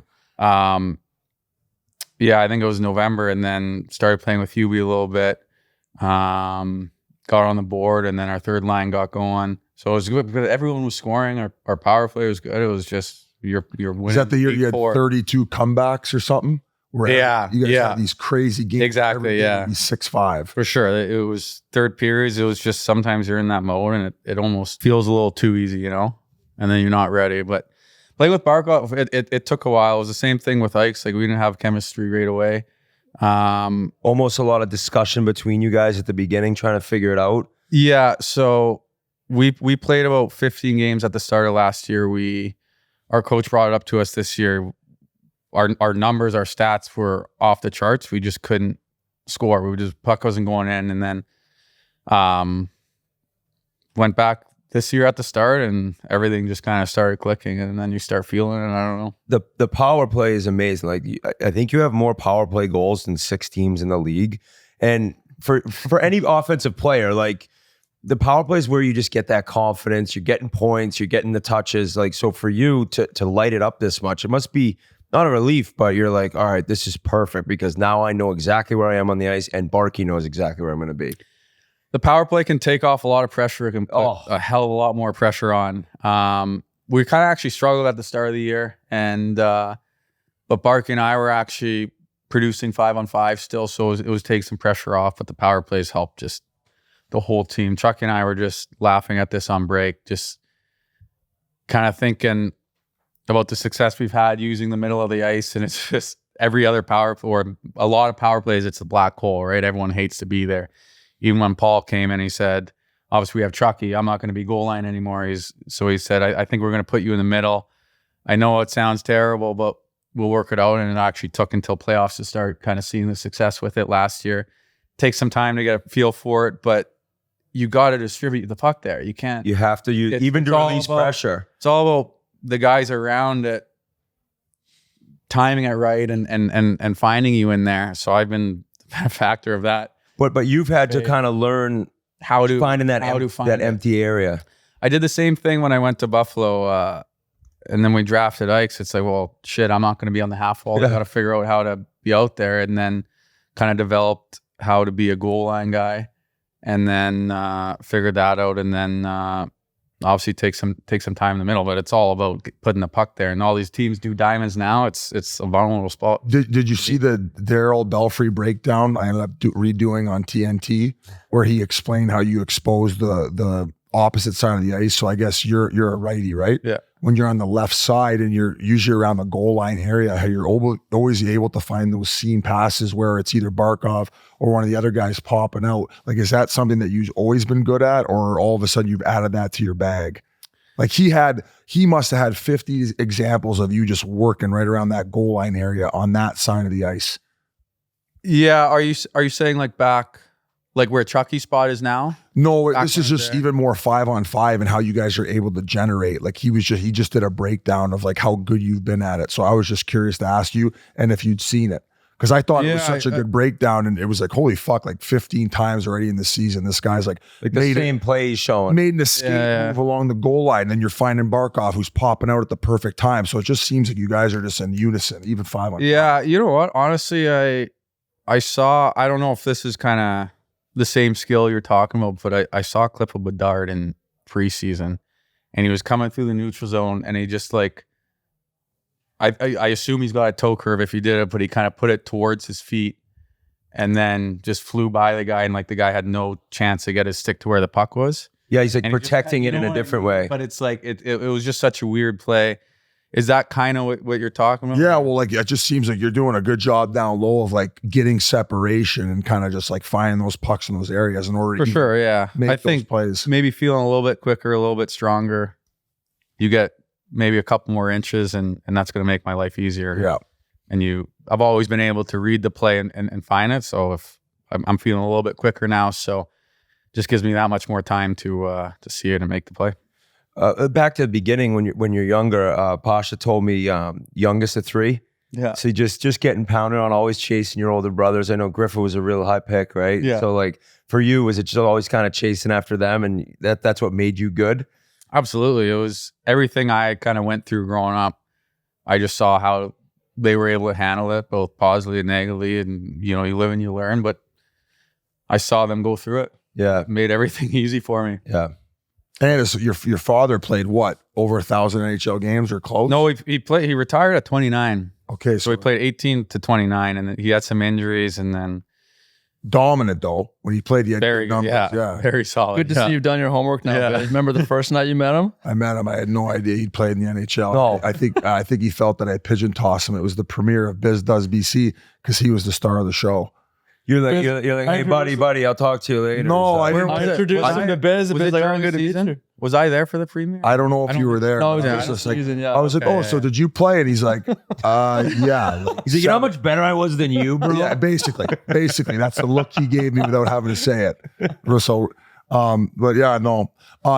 We always talk about this culture you guys have created in Florida, and like you guys are like a rat pack, bunch of hyenas. That's gonna be an unreal close knit locker room. For sure. I think it starts, I mean, you go on the road, you throw in the team chat dinner rezo tonight for 8, and then all of a sudden someone's calling, make it for 14. Like, and it's a different 14 every time, and it's just so close, and I mean, you see it on the ice, and guys feed off of each other. Oh Got my some God, great you guys are personalities. pieces of shits. Well, it's like every game, it's like, all right, if we're down, we'll just cause a ruckus. And like, there's like, you're either scoring or fighting. It's a team that's fun to watch though, too, which I think everyone probably appreciates. It's great to be a part of. I mean, you see some of the personalities come out, and it's unbelievable. It's a fun room to be in. How much of this recent team success and this culture you just talked about can be credited to your new mascot, Kodak Black? Is he around the team? Did you get to meet him after that whole ordeal? No, we actually, it was after game. It was one of the games we won against, I think it was Washington at home. And I think he was on the glass. Dookie had scored and went up to the glass, and then someone had recognized him. So I think it was Billy, our GM, brought him up to the suite, and that was the picture. He was right next to Lou and all our GMs. Right next to the GM box. He thought it was like a shaded glass or whatever, tinted glass. You can only see out. Came down to the room after taking photos. Unbelievable. I'm in the shower with, I forget, one other guy, and it's like quiet in there, and he just comes walking in and looks in. He's like, this isn't where I was just supposed to be. He's bird watching. Unbelievable. But Kodak Black's a bird watcher. yeah, I think so. Yeah. I mean, he definitely saw my. Yeah, that could end bad for you. He's got probably people, who's this missing that motherfucker calling me a bird watcher? Yeah, back in the clink he goes. Didn't you say he like tried to bring his gun into the locker room or something like that? Like, I don't think so. I Maybe I don't made that know. Yeah, but yeah, there's a good amount of security there around him with him, and our team was handling it well. But I don't think we've seen him since. I haven't seen. I think after the humping incident, he might have been banned.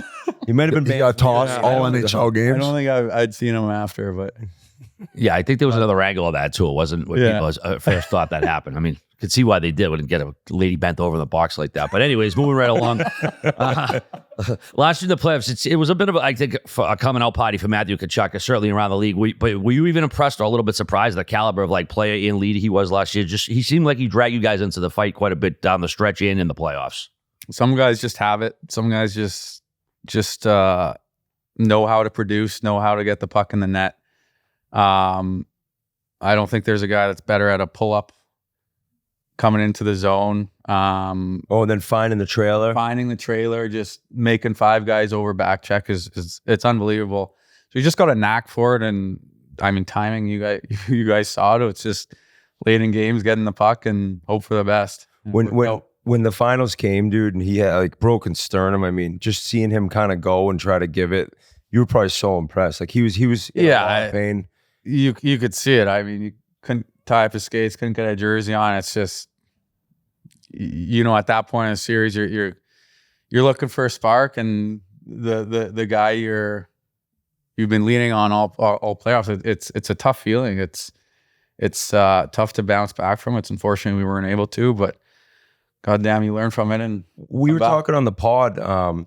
Maurice is just like, what a great quote. I'm sure like guys love playing for him, but as Tkachuk was slow offensive, he said like in an interview, he's going to pop off soon, and sure as shit. Like since that day, I think he's got 30 points in 12 games. But something like that. So even for you seeing him play, it's like, dude, this guy's getting so much chances. This isn't. Oh yeah, it wasn't an issue at all. Was he getting frustrated? I mean, I'm sure he wanted to, but he wouldn't show it. He wouldn't. He wasn't cheating. He wasn't going out of his way. I think that kind of speaks to Paul and the culture we have there. That if a guy like that can put up 130 any given year, and he's having a slow start, that he's not cheating the game. He's not starting to do anything different, and that's just kind of the way we play and what we preach. And if we're all doing that, more guys have more success. What a guy Paul Maurice is, eh? Just how, like, just, I've never seen a guy have a feel of the room, what to say, at any given moment, and the style he preaches. The guys are fully bought in, and we love playing it. What's your memory of the timeout he took in Toronto? When he like one of he's had a few shows. He's had a few of those. I think on that same trip, Walt had gone on a Canadian station and basically ripped your guys. It was right before. I think Chucky said Walt was taking credit for the run because of the timing. So I think they were fighting over who was taking credit. But But yeah, it was almost on the bench, and it was non like I think we got a pretty good understanding. He doesn't dislike us. It's not personal. I remember being on the bench, and I was like, this is perfect timing. This is Really? yeah, and we were obviously in a tough spot at that moment, and we're able to battle out of it. He did the same thing in Minnesota. We had a terrible first. They were coming off a back-to-back. A couple of when we hadn't won 3 in a row. He actually a game or two later, he was on the jumbotron getting, I think, second all-time coaches games played in the league, and guys were kind of pumping him up on the jumbotron. I look back, I'm like, I think if this was played in the Minnesota game, some guys would change their opinions of you, but They just put it off the big screen immediately. yeah. But even then, just absolutely ripped us apart the first period, and then ended up losing the game. And the next day, you kind of go into the rink and you're thinking, Little scared. like, Yeah, it's a shitty feeling. I don't want to go through this meeting. And then it was so positive. It was just kind of brought us back in, and then we went on a kind of mini run Where at the end of the some break. coaches would have clamped down again. Exactly. So we just got a good feel of kind of keeping you honest, and then kind of reeling you in at the same time. And it's been fun to be a part of. I know Biz made a joke of from the jump, and you talked to the press yesterday saying you're fine with waiting for the contract, but it's sometimes tough to like sort of not look ahead knowing what that payday is coming. What do you mean? We're talking about the number. What are you asking for? What would you take? Double digits. I haven't asked for anything. And, I like 8 times 9. we'll see. I like a lot of things, but we'll see. Like I've got no issue with it being ongoing, with it being slow. They don't matter. 9.5. But I Okay, final offer. is there an end game? I talked to Zito this morning. He told me to approach it this way. Yeah, exactly. Put you on the spot on behalf of the No, but he fan told you base. to start at 8, and you're just like, no, I'm starting at 9. If you approach it this quick, it might be done by now.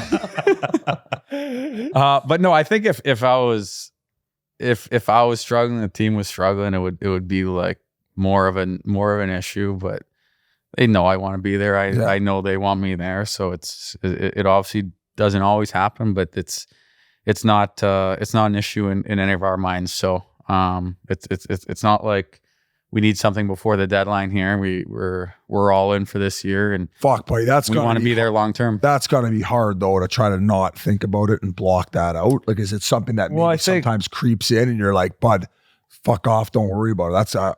I'd be a mental midget. I've never had a long-term deal. I think this 3, my Buffalo, was the longest I've ever had. That's the longest deal. Buddy, The that's longest I've ever had, and I've it was the longest I've ever offered. I was ever offered. So tough to get a longer one. when there's no options. When there's no options. So I was laughing about it with Jumbo Joe Thornton when he was in Florida, because I think he was probably offered a little longer at some point in his career, but I don't think he was ever longer than a 2-3 year deal his whole career. Obviously a little bit different circumstances, but so it's nothing new. Obviously, when you have a start like this, it's just out of my mind now. It's irrelevant. I would imagine like, you're in Buffalo, you're going through a lot there. So it's more that it's easier not to think about it because you're so happy and you've seen where it was kind of dark days. Team wasn't on a good team. Now you're in Florida, love the guys. So it's easier not to think about it. It's easier to think of You appreciate where you're at. winning a hockey game and trying to win the cup. That's kind of that's our goal, right? So it kind of takes everything out of the equation mentally. But I think if I was having a tough start or tough first half, it would probably keep you up at night a little bit more. But I'm comfortable with where we're at, obviously. like the Buffalo situation without being offered anything long term, was that something that maybe aggravated you a little bit, or you just understood that that's kind of where the market was based on how much they were willing to pay? Like, how did you feel about that? Well, we had a lot of new people coming in, so They were changing them like underwear back then. and yeah, so it wasn't at the time. Yeah, maybe you'd want it. I think maybe now you would look a little bit how many long terms they have, and maybe you would think a little bit more why it was never offered. But I actually said this in the media the other day because a Buffalo reporter was asking. Kevin was phenomenal in making a deal to get me to a place where I wanted to be and where I was going to have success. So I got nothing but positive things to say about him, We got Donnie, this- and everything. Yeah, we got to spend an hour with him in Buffalo talking to him, and he was just such a nice guy. Who's that, Kevin or Oki? Kevin, yeah. Kevin Adams. Yeah. Kevin, yeah. He's RA was there, but really wasn't because he was His buckled on. body was there. Yeah, he was on about. He got Cadillac Guilty. margarita to death that night. Shout out to my girl. I'll forget our name. where you go? Where do you guys go? I don't remember who. Where do you to guys that- go in Buffalo? Sorry. we went to that spot. Little speakeasy. Yeah, the speakeasy. Oh, right beside the rink, right? right beside. Yeah, the rink. we've been there a few times. But Awesome spot. Awesome. Well, I mean, the fandom in Buffalo was so hardcore. I wanted to ask you because, I'm sure they were wondering why it kind of fizzled out or didn't work there. But your time in Buffalo, I'm sure you loved it and loved the support of the community because that's probably one of the craziest fan bases going. it was great. I mean, 7, 8, we're almost 8 years together, I guess, or almost 7, whatever it was. But yeah, you're coming in at 18, 19. Like it's Oh, you know. it's all you know. It was great. They were phenomenal. The people were all phenomenal. I got no bad feelings about my time there. Other than obviously wish we had more success, but that ultimately falls on us, and you move on. Yeah. So the All-Star game, right? Like, it's probably pretty cool for you getting to be here and being in Toronto, being in a market like this. Like, were you thinking about that at all, or when you found out, it's just more excitement? Yeah, I think like I've never been here, so I've never experienced it. But I think having the first one be in Toronto is pretty cool. I mean, hockey hub of the world. So, is it? Will you ask- Mario? Or is it? I do say it's like the hockey mecca, but I hate the Leafs and I hate their fans. But I can admit, like, there's a different vibe in this city. For sure, yeah, exactly. The enthusiasm and everything. So, but crazy to see all the jerseys, guys, people flying in. It's been pretty nuts. It's been a whirlwind, but I think for the first one, Who was your guy growing up? Like, who was your favorite player? Probably Iginla. Really? Again, I was a Calgary fan, actually. My dad played for them mostly. So I was mostly a Calgary fan, even though I grew up in Vancouver. Like Vancouver as well, obviously. But probably followed Iginla the most. And then obviously Crosby once he came in. How did he not? Yeah, I talked to your brother Max, and he told me that I have to bring up your putting game lately. He said you've been really struggling on the greens. My putting game's been dialed lately. What? I used to have the yips. Okay. It's been good lately, but there was a couple years there. I couldn't. Everything else was dialed. I can get to the green, no like problem. 4 and 3-footers, like missing them. Everything like. Some of my strokes would be, especially the long ones. I get it every now on the long ones, but sometimes it's like it'll go out like this, and it was terrible.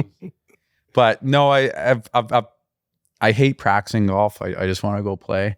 But putting, a couple years back when I was still living at my parents in the summer, they got a putting green, and I was able to dial it in a little bit and practice. And then, but it's been better. But there was a couple shady years there, sketchy years there. They're going to ask for reimbursement on that putting green when this deal gets signed. Yeah. So you feel fuck. confident going into a sandbagger with us now? With the weird I would feel confident. Who's your partner? Did it crush you to see Ikes play already, and you didn't get to partner up with him? Would that have been one of your first choices? Absolutely, he would always be up high on the list. I'm trying to think. Maybe Xander Kerfoot in and on your squad biz. Coyotes? Coyotes, members at the same club, Really? or Morgan. He's a Vancouver guy. I didn't know he played on the Coyotes. Kerfoot? Yeah, I didn't know that. Jesus, he's unbelievable. He's good. He's really good. You're talking about Kerfoot, who played in Toronto? Yes. Oh, okay. I knew that. Yeah. I knew he was there. It sounds like you didn't. you said his name's Xander, though? I call him Xander. Yeah. Xander. That's why I was like, who the fuck is Xander? I grew up with him. I've always called him Xander. Why is his name Xander? Well, it's Alexander. Oh. That's kind of like when I asked Elliot. Sober right now, too. He doesn't drink and months. I was when I asked Elliot Freeman, so why do you guys call it 31 Thoughts? And he's like, there's 31 teams. Is it 32 now? Yeah, they moved it. They moved it 32. up? Yeah, they moved He it. asked when there At was the 31. time, there was 31. So I guess I didn't explain that joke good either. What else should we talk about? You're a big soccer fan, Sam. Have you had a chance to go down and see Messi play? No, Messi's a tough guy to get a hold of. Cena. Did you see the clip of someone saw him in traffic the other day? Yeah, and just And they like chucked it. They had a jersey. They put his window down. They chucked it in. He signed it, chucked it back. The guys were going nuts. Would love to get out to practice. I've seen a couple of his games. Sergio Busquets was at our game. Met him. I don't know who that is. Oh, dude, is that the guy who got He's busted? on the Coyotes. Yeah, I think he was like, Whoa, I missed what he said. What'd you say? He's on the Coyotes. Fuck you. Biz played with him in Ontario. Yeah. You were on the rain with me. Yeah. Oh yeah, that guy. So the soccer's blowing up down. Blowing there, up. though. Yeah. So it's been pretty cool as a soccer fan being around it for sure. Did they get is the new practice facility done in Lauderdale? Yep. So I hear now we're officially in it. Morning skate, everything. I heard it's unbelievable. It's unbelievable. 5 minutes from everyone. Taking golf carts over there. Guys are taking golf carts. Oh, yeah. You save about an hour and a half, 2 hours in the car on game day. It's gonna be a game changer. yeah. For sure. Pretty good squad you're going to be playing on Saturday. Connor McDavid, Leon, Pasternak, an old team of yours. Darlene, who are you looking forward to playing with? Anyone in particular? Just going to go and have some fun, fuck around a little bit. I think you guys got who? Will Arnett then? Will Arnett. That's big awesome. Big fan We of had him him. at the live show. Oh, did you guys? He come by last night. It was unbelievable. And we got no to do way. dinner with him. So that's he's awesome. a Yeah. riot. He's a massive fan of him. I don't know, this McDavid guy is pretty good. Yeah. Played with him under 18s. I think he was like 12 years old. I remember it was my third under 18s, and it was my third one, and they called me right before. It was after my team got knocked out of the playoffs, and they're like, I'd never played wing at the time. I'd only played center. They called me and said, "Oh, I think we're gonna move you to wing. We got this like kid who's coming up, wants to play center." I'm like, all right. I like, okay, whatever you think. And then first practice, I'm like, holy fuck. And he's 15? He was probably, it was under 18. So I think he was 14 or 15, whatever. I think probably I don't even know if he was in the OHL. Damn. So he was what, 3 years younger than you? Broke Crosby's record or something on under 18s. It was right away. But you could unbelievable. tell, like, what the hell is this? It was absurd. Yeah. It was absurd. I think From a speed perspective, he was what, 3 years younger than you? yeah. And And he was equivalent speed, if not more, than guys 3 years older than him? I mean, it's not saying much that he was more speedy than me, but yeah, he was blowing by guys. It was incredible. Like the strength. I don't know how you get that strong to fly around like that on the ice. Some guys just have it. I don't know.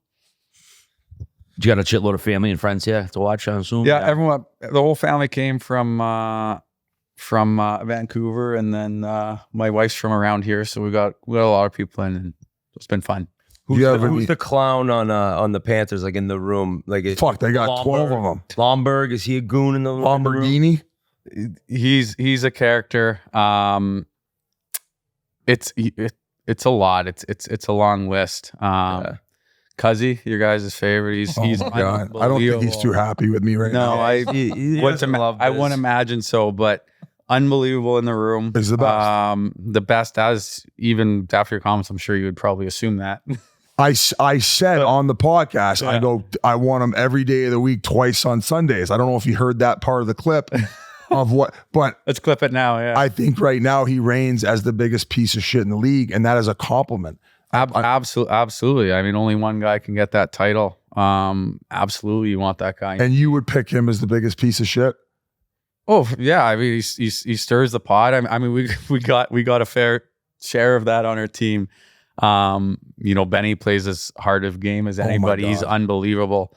He's kind of scary too. He's one of those guys that's just like one of those scary guys where he lurks around the ice, where if he catches you to head down, he'll snatch your soul. Who did he murder in the playoffs last year? Was it Slavin? Slavin. Oh yeah. my God. Yeah, I was. He had just come on the ice. I was like just about to turn. I think it was to like go back to the bench. And like I'd kind of like seen in the corner of my eye and kind of like turned back. I'm like, did I just witness that, right? A murder. Exactly. But yeah, he's done it. He's done it a lot of times. Have you seen Chucky have a reverse hit? Holy shit. Oh yeah, he's Don't want to be on the end of that anymore. Doughty caught one of those years ago. They still hate each other. They go over it. Was that hit on Slavin during that quadruple overtime game? No, that was at home. That was I think in the third period, game 4. I think that was. What was They that game? ended up. The quadruple overtime. Was that anything like you've ever experienced? It was crazy. It went.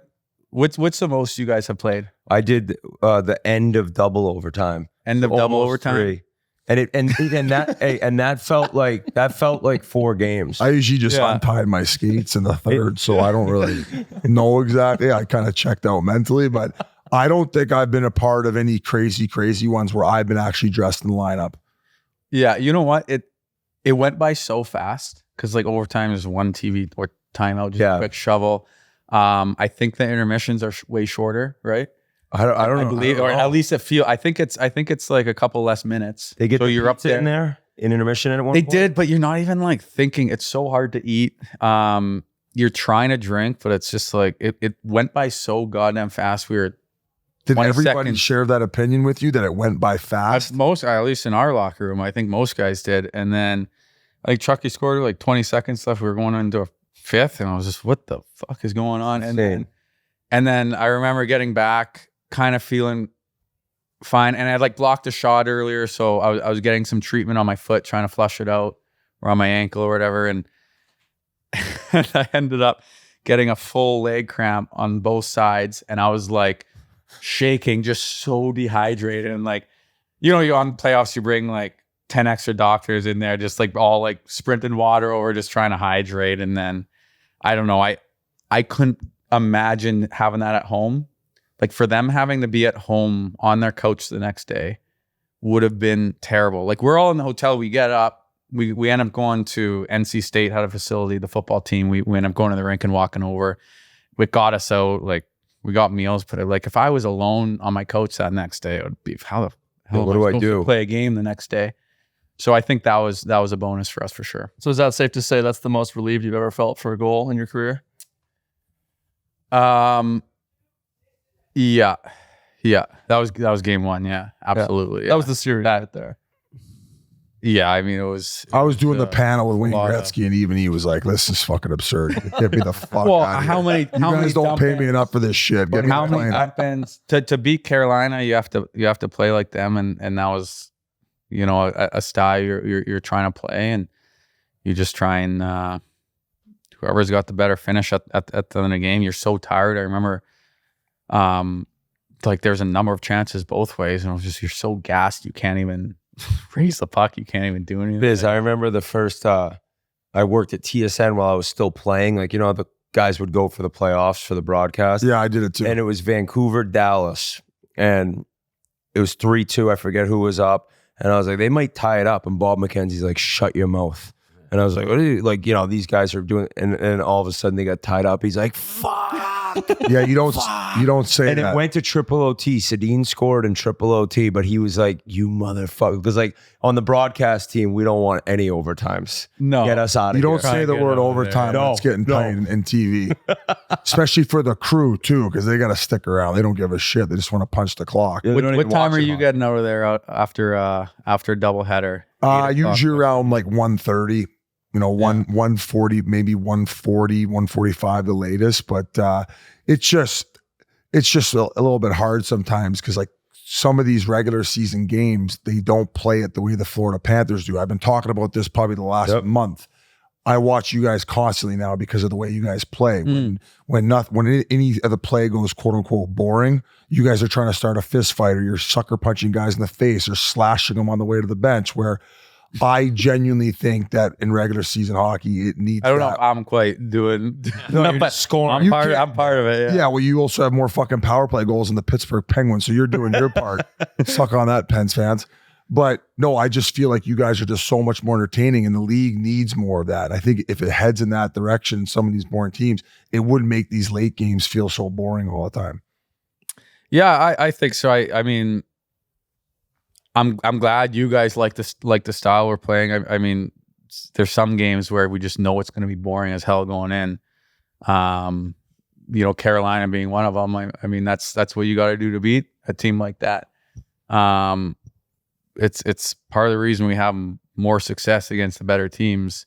Simplify The it. style is just simplify. It's just easy mentally. It's it's, Paul always preaches it's not an easy game to play. But if everyone's doing it consistently, you just ride that wave, and it feels easy when you're in the zone. What's your favorite arena to play in? Favorite city? Like one maybe you had more success in, or one you just love getting to that like away rink? We say the Rangers is always fun. MSG is always MSG. Easy barn to play in.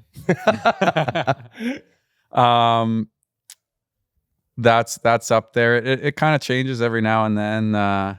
It's always fun going home to Vancouver, but not a fan of the ice there. Really? MSG, the ice is great.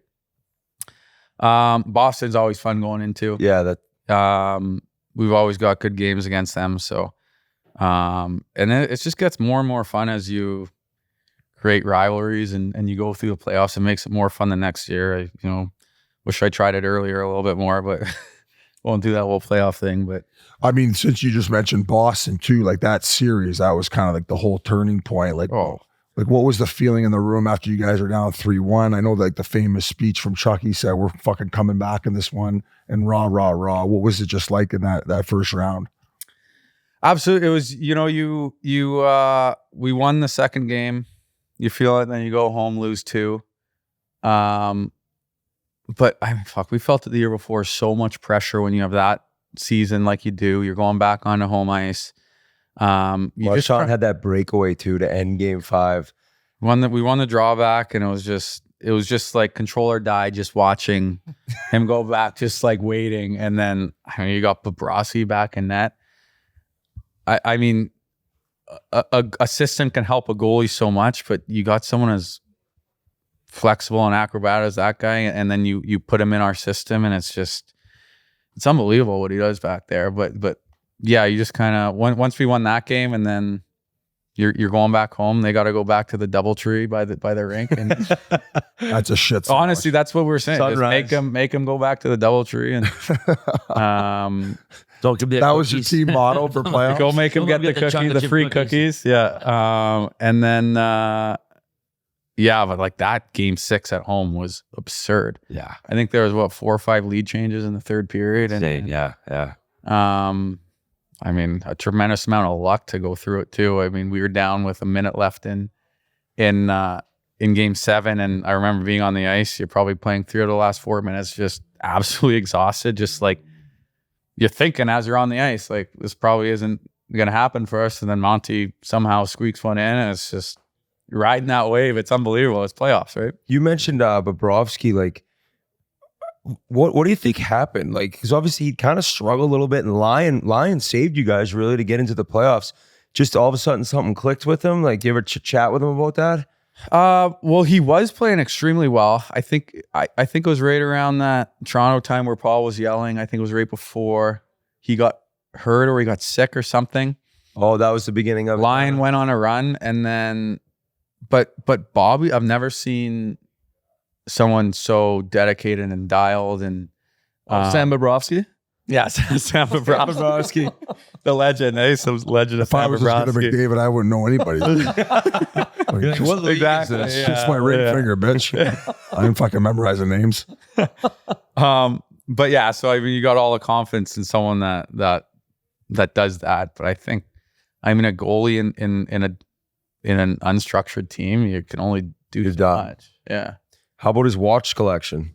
Isn't it like out of this world, Bobrovsky's? Bobby's? Yeah. It's probably dialed. I've never seen someone live so good, like such a good life. Like, just like his style. I love it. It's like Russian, like style, like cardigan to dinner. Like, Abercrombie tracksuit. but it's just, he gets like, we'll go to like a restaurant. He'll get like the finest things on the menu. He'll get like 4 entrees. He'll like eat like a king. I absolutely love it. Like, you know what I mean? I respect that. It's unbelievable. Hey, you're making 10 a year. You might as well spend it. Well, there's there. And then he'll go be at the rink, he'll work as hard. It's unbelievable. Love to see it. I know you had the dad strip a couple weeks back. Was Big Walt driving the pace car for everybody else that week or what? He was. I think he had said, my dad told me, he had said the second morning, I think I went a bit too hard. I think I tipped the scales a little bit too much. But it's all, we got a good group of dads that can certainly send it on our team. There we go. Oh, by the way, shout out to Lauren in Buffalo. That was the Everyone was waiting for that. All right, well, Is there anything you want to ask us? Not necessarily. No? I mean, I'm how do you not know happy to who be here. Kerfoot is? Yeah, exactly. It's Xander? unbelievable. I'm going to start calling him Xander. Before we let you go, Sammy, we have a little segment here called Rumor Boys Relate to Do. What are the chances we see you in red and black next year in Jersey? You're sick, Pasha. What the fuck is wrong with you? Pasha, you're That was dumber than anything I said this podcast. And I said a lot of dumb shit. You're a deranged human, Pasha. All right, here's my final offer. I'm gonna say something and get booed next time I go to Jersey. Yeah. Then I'll go to MSG, get cheered. So Well, what an insane season you're having, man. I'm really happy for you, and congratulations. Thanks for coming on. awesome, appreciate it. Thanks, guys. Keep crushing it, Sammy. Keep crushing it. All right, before we go any further, here's a few words from our friends over at Game Time. You shouldn't have to worry when you're buying tickets to your next big event. Game Time is the fast and easy way to buy tickets for all the sports, music, comedy, and theater events near you. Listen, I've had some frustrated buying experiences. I went to U2 100 years ago, bought it off a guy out front and got zapped. The ticket had already been scanned. I got screwed. You know why? Because I didn't use Game Time. Oh, I was so sick with myself. Right now, I'm taking a look at it. The Bruins, man, obviously I'm a big Bruins fan. They got 8 more games left. Vegas, Edmonton, Toronto, Rangers, Pittsburgh, St. Louis, Philly, Ottawa. Listen, I'm going to be going to probably 6 or 7 of these games. Game Time, they hook it up. I live right across the street. It's so simple. Couple taps, a few seconds, boom. Tickets are right in my phone. You cannot beat that. It's so easy. The last-minute tickets, flash deals, zone deals. It's so easy to use this app. You buy your tickets. Every event in your area. I can't wait. Pearl Jam's coming back. It'll be all over Game Time for that as well this summer. And Game Time is the only ticketing app that gives you complete peace of mind with your purchase. See the view from your seat before you buy, so you know exactly what to expect when you arrive. And all-in prices show you total upfront, so you know you're getting a great deal without hidden fees. Buy tickets in seconds with 2 taps. Take the guesswork out of buying tickets with Game Time. Download the Game Time app, create an account, and use code Chiclets for $20 off your first purchase. Terms apply. Again, create an account and redeem code Chiclets for $20 off. Download Game Time today. Last-minute tickets, lowest price, guaranteed. Big thanks to Sam Reinhart for jumping on with us up in Toronto. What a nice kid, man. Just a polite kid, well-mannered kid. He's like you said. Yeah, why is he friends with Pasha? I was just going to say that. Seriously. Probably not anymore. Probably blocked his number.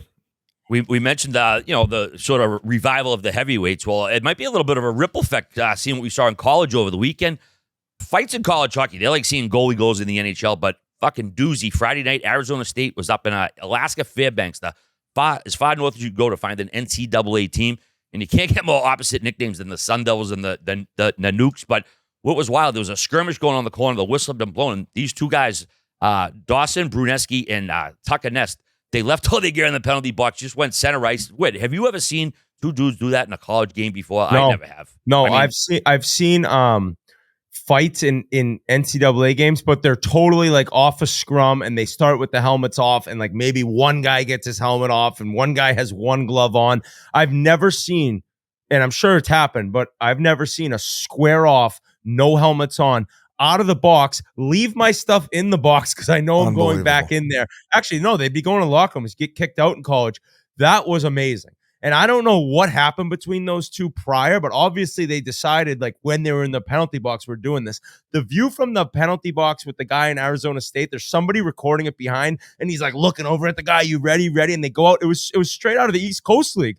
I actually thought it was a club hockey game because I couldn't really tell by the unis. I was like, what league is this? And Merle's like, that's the NCAA. It's D1. So talk about a barn burner. I mean, they're probably going to, I think you get kicked out of that game and the next game. The NCAA. Both players suspended for the season, though. Both, okay. The Powers, the coach, both coaches suspended both players for the season. Oh, what? Yeah. What? Yeah. Buddy. God. I would have sorority sisters lining up to suck my player's cock if he fucking did that. Oh, That's that could happen nails. too. That was one of the. I honestly never seen that before, where players left their gear in the box and didn't. Have you seen that? Never. Have any of you ever seen that? Never. Definitely not. I thought that was the most nails thing I'd ever seen. The fact that it was happening in college Oh my God, I'd have that guy getting NIT deals out the yin yang along with the sorority sisters lining up. The kid Brunski, he's a 5th year. Probably, I think he had Alaska has a few games left in the season. So you got to imagine he's played 4 years at Maine, went and played 1 year at Alaska. He's thinking, let me just end my hockey career with a bang here and go out with one of the only. What a way to go. Yeah, what a way to go, right? Round of applause for this guy. Good job, buddy. And by all the you way, Spittin Chiclets, show this guy some love. All for a great viral video on the way out. 5 years. He put his time in. I hope he at least gets his degree. The NHL linesmen and referees are trained and taught how to separate fights. The linesmen were in the corner in that one, and then the main refs trying to break it up. They end eating up popcorn, meeting him, and then just going back toe to toe. It was a legit fight. They both were animals. They both were willing to go. I can't believe that the coaches. I actually thought that somehow the coaches were fine with it. I knew that they'd be. What? Greg Powers' quote was, "There's no place in college hockey for moves like that." Lie. Oh, sorry. Apparently there is. I still love the guy, but I guess I disagree with him. The number one video out of college hockey this year. There's no place in that. I mean, take the suspension the league gives them, or the NCAA, and then just be like, all right, buddy, don't do it again. Watching a fight like that where each punch, these guys are trying to hurt each other. It reminded me of there was one recently, Turbo, Tanev, and Garland. Did you see the thrights he was throwing? He was going ham. Hey, actually, Janmark and Coleman had a great tilt in the Battle of Alberta this past week. I was like, holy shit. They were chucking them. And I think Kane might have gone with Kadri, and then there was another one too. So Battle of Alberta never disappoints, besides the fact that Calgary ended up on top in that one. Yeah, make hockey violent again. And those refs should have got battle paid. Did he look like, remember Jeff Van Gundy when he was holding on to Alonzo Mourning's leg and he was just getting whipped around like a little dog? That's what the referee looked during that fight. Yeah, he did. The game had 4 game misconducts, 6 disqualifications. Two guys got two disqualifications each. I never saw that before. 247 combined penalty minutes. 190 of them were doled out with 11.1 seconds left in the game. That's when the officials just called it, giving Alaska Fairbanks the 3-1 win. Arizona State beat them the next night 4-3 in OT with just 43 penalty minutes in that game. Sure, the refs gave them a talking to, but just like I said, almost unprecedented for college to see that fight. If I would have been the kid fighting for ASU who now he's done and known that you would have been done, I would have went full slap shot after that fight, and I would have geared down right to my jaw. I might even whip the Forzy out for the fans in Alaska. People start puking everywhere. It's like, oh, Biz, Jesus Christ. Yeah. The salmon season. Have the band strike up the strip. But that's not it for violence in hockey, man. Buddy Jeff Marek reported the OHL is investigating the Sudbury Wolves. Shout out Sudbury, Shorzy. About accusations that a bounty was placed on a man's head. Oh, my God. Slapshot obligatory. You can't put a bounty on a man's head. During the Sudbury-Barrie game on January 18th, Colts defenseman Kashawn Aitchison delivered a hard legal hit to Wolves forward Nathan Villeneuve. No penalty on the play. Then Aitchison fought one of his teammates, Nolan Collins. The same 2 teams played 3 days later. Barrie didn't dress Aitchison. According to sources via Marek, word reached the Colts about the possibility of a bounty being placed on Aitchison, so the organization made the decision not to play him. When asked about the alleged bounty, the OHL said it was investigating an incident, wouldn't comment further. Biz, have you ever heard of a bounty? I know money on the board is one thing, but an actual bounty, have you ever seen or heard of that in your career? Well, I want to say Sean Payton in the NFL ended up getting suspended a couple games because word got out that this was going on. At the junior level, considering how savage it used to be, I would imagine this is something that happened in the past, going back maybe 20, 30 years ago.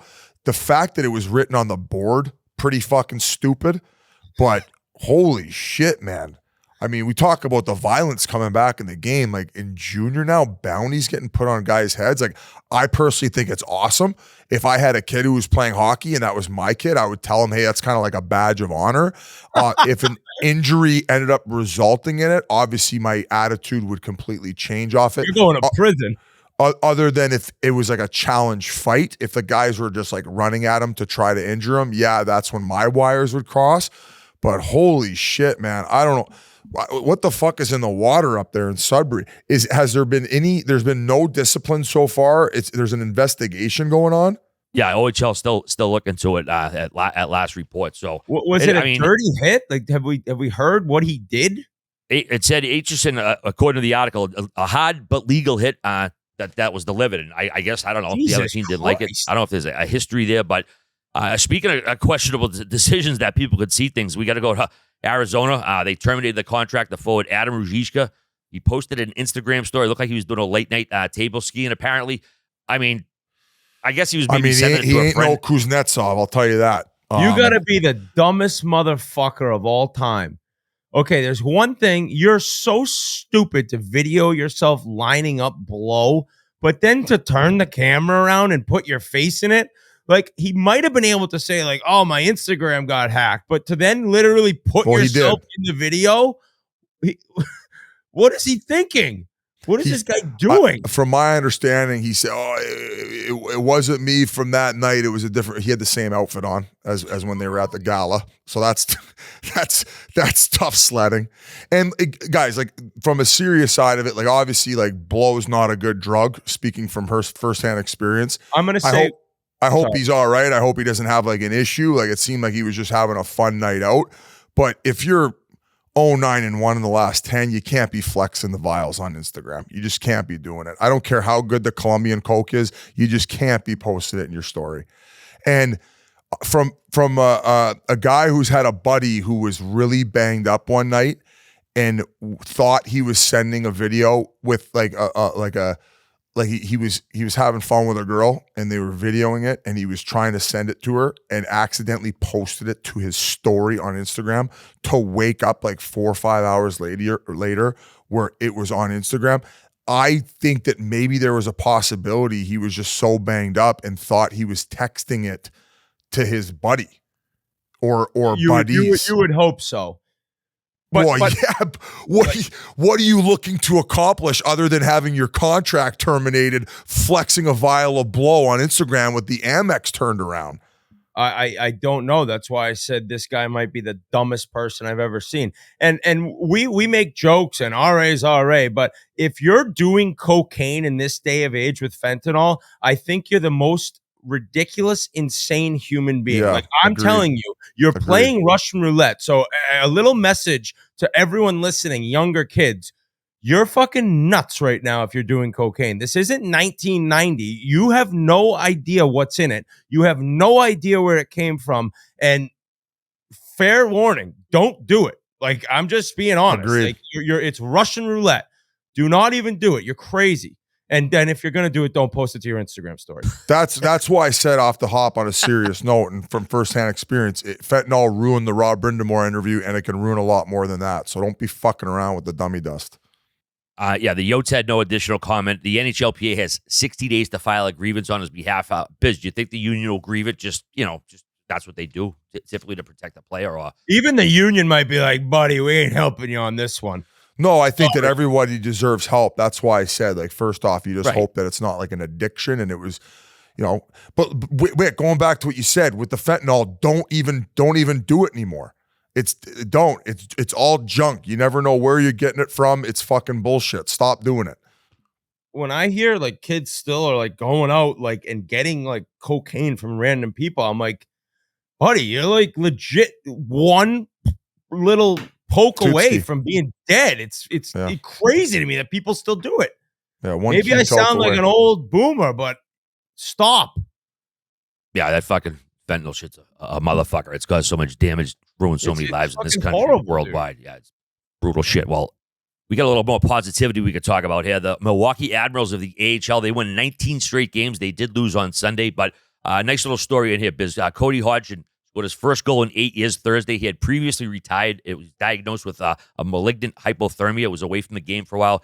Made a comeback. So that was a nice little story there. During the winning streak, they had 2 shootout wins, 7 shutouts, but this was pretty crazy. They lost on Sunday to the Grand Rapids Griffins. They beat them 4-2. That was the Grand Rapids Griffins' 15th straight game with at least a point. It was the first time in AHL history that 2 teams faced each other while on point streaks of 14 games or more. Pretty wild stuff. And of course, the 2011-2012 Norfolk Admirals have the AHL record, 28 straight wins.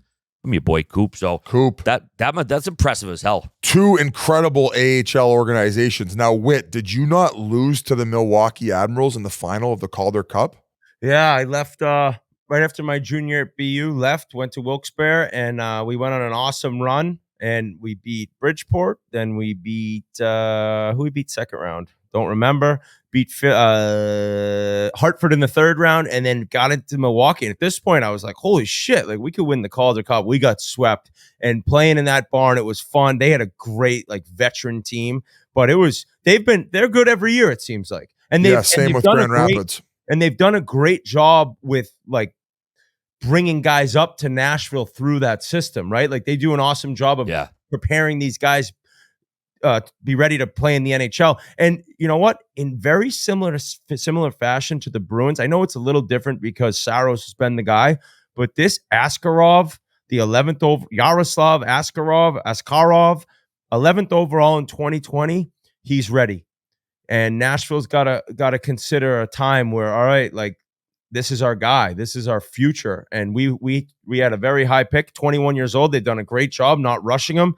But I think the days of Saros being the star netminder in Nashville are going to be coming to a close, because this kid, it's one of those players that has no business in the AHL anymore. And it was Vinny Trocheck when I played in San Antonio together with them. And it's Stankoven right now, who scored his first goal for Dallas, who's lighting up the minors. It's some guys are just ready, and there's nothing more that they can accomplish. And that's this goalie right now. So watch out for him when he gets into the NHL. He's a monster. And as far as Cody Hodgson, that is such a great story to come back from that. Those can be some dark days, guys, especially with all the aspirations he had coming into the league. He came in guns a-blazing. And that's a lot of time away to have to kind of deal with what he did. So for him to kind of get back into the game he loves, I would love to get him on to talk about his story, because I would imagine there's probably a lot of kids out there who have been through similar experiences where their careers were ended short, and maybe they never even found like the resolution as to what was wrong. So good for him for clawing his way back into pro hockey. And I think it would be an amazing story if he could find his way back to the NHL.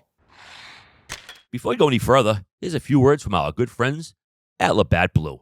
Whether you're at beer league or just watching some hockey with the boys or gals, you cannot find a better beer than a fresh Labatt Blue Light. Lots of things are better together in life. Hockey, of course, getting some food, family or friends, golf. But if you really want to take things to the next level, drink some Labatt Blue Lights with your friends and live life to the power of we. I can't stop thinking back to September, Chiclets Cup. Oh, man, we were gassing the Labatt Blue Lights all weekend. And I'm sure Sabres Mafia has consumed their fair share of Blue Lights as well. Imagine how many we drank on this playoff run coming up. It's going to be endless. Cannot wait for the playoffs. Suck down some Labatt Blue Lights. And remember, take a page out of the Labatt Blue Light book and enjoy your beers together so you can live life to the power of we.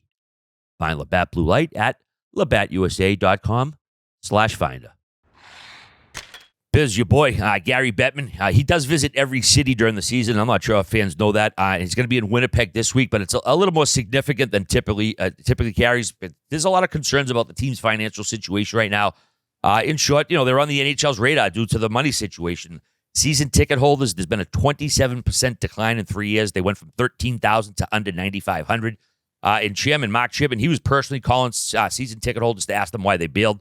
And fans were pissed they couldn't buy like partial plans. I guess the team would, if you wanted to transfer your tickets, they were charging people to do that, which is absolutely fucking outrageous to charge people to fucking text tickets to someone or a friend or whatever. It's the NHL's smallest permanent arena with 15,225 fans for hockey. They're drawn at about an 87.4% clip right now. The third lowest mark in the league. Average attendance, 13,306. Lowest of any NHL team other than Arizona. And they only get 15% of their tickets sold to businesses. That's another issue there, Biz, you had mentioned before. They just don't get the corporate sponsorship. Winnipeg is a small town by NHL standards. I would say the situation is far from dire, but there's clearly a concern here, Biz. Have you heard any kind of scuttlebutt about, the NHL's overly concerned, or is just sort of keeping on top of things here? Well, like I mean, even at the beginning of the year when they signed those two guys, I thought they would have a little bit more fan support at the start of the year. A lot of people were barking back about ticket prices. I didn't think that they were that unreasonable, but it comes down to the economy and how bad it is there. And I guess the shitty thing is we're having this conversation in a year where they're at the top of the league. That's the biggest worry about this. That's the biggest concern. And I remember originally tweeting stuff when, they were getting the team back. I was happy they were getting the team back, but people were saying, well, we should have never lost it, where I was speaking to players who were on the team when it happened, and they just weren't getting the fan support. And of course, there's just not a lot of corporate sponsorships given the fact that they are in Winnipeg. So it's sad because I love to see Canadian markets thrive and have teams. But from a business standpoint, I mean, guys, if we're talking about a team who's at the top of the league and they're having issues staying afloat from a financial standpoint, what's going to happen in 5 years if they're, in the bottom 10 of the league? So I don't know, man. Like the reason why the NHL is trying to thrive in other markets, especially American markets, is places where like the economy never really gets affected by anything. So it's brutal. I could see if this continues that they end up losing their team again. Like I could easily see in 5 years that they want to move it out of there. And we're talking about a town of Winnipeg. I want to say it's about 900,000 surrounding areas. So there are enough people to get people in the seats. But as far as the corporate dollars in which that it takes to kind of operate and run these teams now, I don't think that that's ever going to change. So I don't know how many meetings you can have about it. Good thing is though, the owner is extremely loyal. I think he's a local guy and he's also a billy goat. So maybe he's okay leaking a little bit of oil till they try to resolve the issue. But once again, this might be an issue that they can't resolve. I think this is something where, and as good as Kyle Connor and Scheifele and Hellebuck are, like they could probably, any team could probably, but they could really use like a iconic franchise player, right? Like if you have a McDavid or a Bedard or one of these guys that just attracts people no matter what, like they just want to go see him, that might change things. But if you're talking about the economy and the corporate money not being there, that's a scary proposition because as you said, Biz, like if this were happening and they were a bottom 5 team in the league, okay. To have the success in this happening, that's the panic. And when you say it's not a dire situation, RA, I think it could be pretty quickly. And you don't want to see that because it's Canada too. That's the other thing. This is Canada. This is hockey. This is what people live for up there. Right. And they got a team competing and having a chance to win. Although I did say, I should say, I had a player in the NHL on a team currently sitting in a playoff spot tell me that the Winnipeg Jets are the biggest frauds in the league and that they'll lose in the first round. Whoa. Wow. I know. Holy shit. He goes, they're not nearly as good as anyone There was said. a player on their own team. Wow, really? Frauds, huh? I know. I was like, wow. I said, I think they're pretty good. Could that player on that playoff team end up meeting the Winnipeg Jets in the first round? Oh my God. Wow. If they end up meeting, will you say that they've met? Obviously, we will not say who the player is, but will you say that they're playing in the first round? No. You pussy. Can you ask your friend who said that? I'll never be a source to you guys. Can you ask your friend who said that if he would be okay with you saying that they have met, and obviously not disclosing who it is? Can you ask him? Because that would be so much good drama going in. I don't know. Let's see how this plays out. But I was like, holy shit. That's a ballsy quote, man. That's karma. I know. Wow. I know. I just fired them up. Well, the playoffs are going to be here soon. And are we going to get some more LTI shenanigans or what? Vegas put Mark Stone is on the injured reserve due to a lacerated spleen. He's listed as week to week. Vegas also put Jack Eichel on LTIR back on February 29th.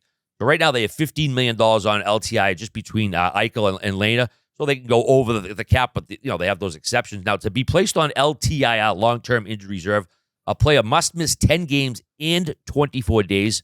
While on LTIR, a team can't exceed the salary cap by the amount of salary on that person's contract. IR, just injured reserve, requires not playing for 7 calendar days. Players can retroactively be assigned to IR. players on IR do count against the cap. We saw it biz a couple years ago. Kucherov missed the entire 2021 season, dropped in for the playoffs, led it in points, won another cup. Stone for Vegas last year, he was on IR February 20th. He was activated April 18th, just in time for game one of the playoffs. Team ends up winning the cup. Again, the salary cap does not apply in the playoffs. That's the way it's been designed. I always say this too, though. God, players are sacrificing too, especially, superstars. That's another season or half season. They can't put stats up, affects their resume, their potential Hall of Fame voting.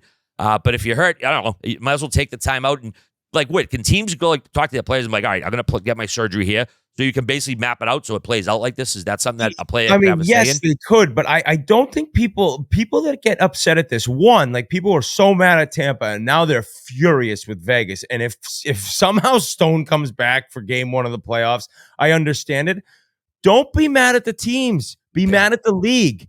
These teams are doing what they're allowed to do. It makes no sense to be fuming and furious at these organizations when it's the league who's created this entire system. So the thing is, people, I think, actually believe all right, here we're putting you on LTIR and then you're going to be ready to go. It's do you understand how impossible it would be just to plan it and do it? They have to see multiple doctors. The league is out there checking to make sure these injuries are legit. So it's not like you're all of a sudden all right, bud, time for you to go on LTIR. And as you mentioned, players aren't going to be oh, okay. Now, Kucherov, that one is different because he misses so much at the beginning of the year that they're all right, just wait an extra month. But to leave, that's also legitimate, though. Yeah, no, and that's the other thing. All these injuries are legitimate. That's what I'm getting to. These injuries are legitimate. Last year, Stone's injury, it's a legit injury. Now, the question being, as they come back raring, ready to go for game one, there's obviously some shenanigans going on, but why wouldn't you take advantage of a rule or a lack thereof to be able to get more money on your roster? All the league has to do is make it so that your roster game one or every game of the playoffs is cap compliant. I don't really understand when this all went down, how they figured, all right, playoffs, it doesn't matter. I guess we'd have to talk to an agent or someone within the PA to realize that or understand that they didn't see this coming. Yeah, but then it would be what if a guy, they're not sure and it's okay, it looks like he's going to be out for the full year, even playoffs.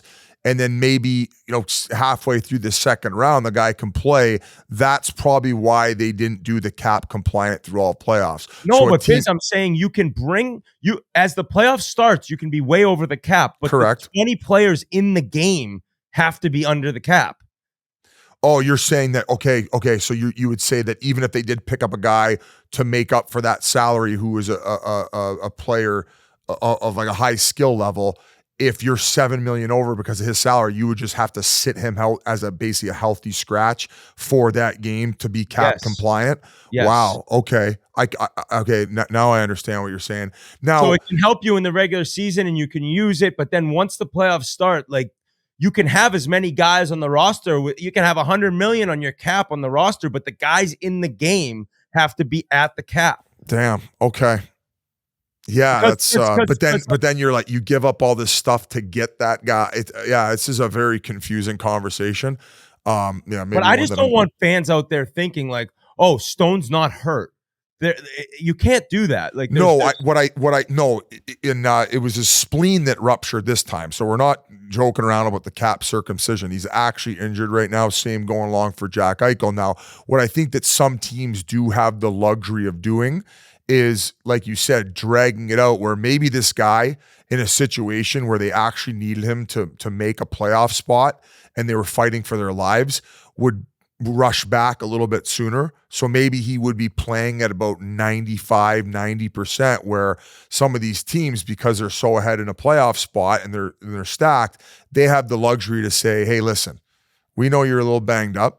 We're going to sit you out an extra half a month, 3 weeks here. You're going to be 110% raring to go come playoff time.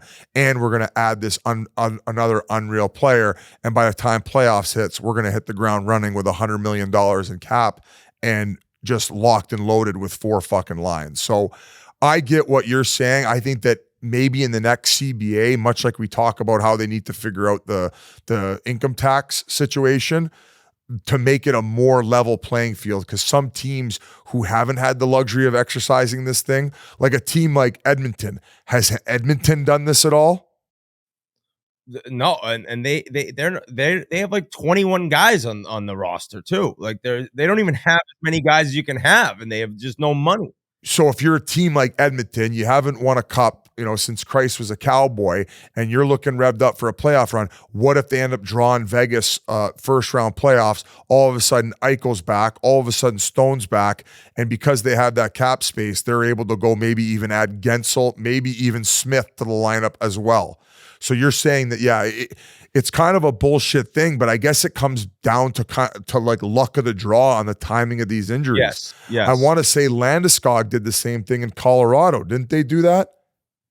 No, they haven't dropped him in stink No. style. But the year they won it, was he not injured going into playoffs too? I want to say the last 5 cup champs, it's been done by at least 3 of the teams where they had a guy come back first game of playoffs.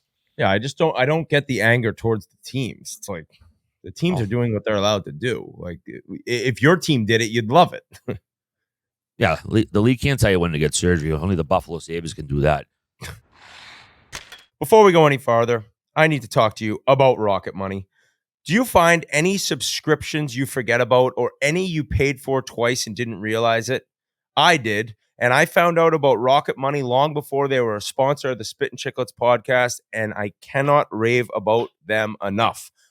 Easy to sign up, easy to use, and they just let you know immediately what you're overpaying for, how many different subscriptions you've doubled up on, and how easy it is to get rid of them. One click away. I'm telling you, I knew about this company through a buddy, and I can't rave about it. I didn't even know they were coming on as a sponsor, so I said, that's perfect because I've actually used it before, and I got nothing but good things to say. Rocket Money is a personal finance app that finds and cancels your unwanted subscriptions, monitors your spending, and helps lower your bills so that you can grow your savings. With Rocket Money, you have full control over your subscriptions and a clear view of your expenses. You could see all your subscriptions in one place, and if you see something you don't want, Rocket Money can help you cancel it with a few taps. It's great how the dashboard shows you this month's spending compared to last month, so you can clearly see my spending habits. Plus, they'll help you create a custom budget and keep your spending on track. Rocket Money will even try to negotiate lower your bills for you by up to 20%. All you have to do is submit a picture of your bill, and Rocket Money takes care of the rest. Rocket Money has over 5 million users and has saved a total of $500 million in canceled subscriptions, saving members up to $740 a year when using all of the app's features. Stop wasting money on things you don't use. Cancel your unwanted subscription by going to rocketmoney.com/chiclets. That's rocketmoney.com/chiclets. rocketmoney.com/chiclets.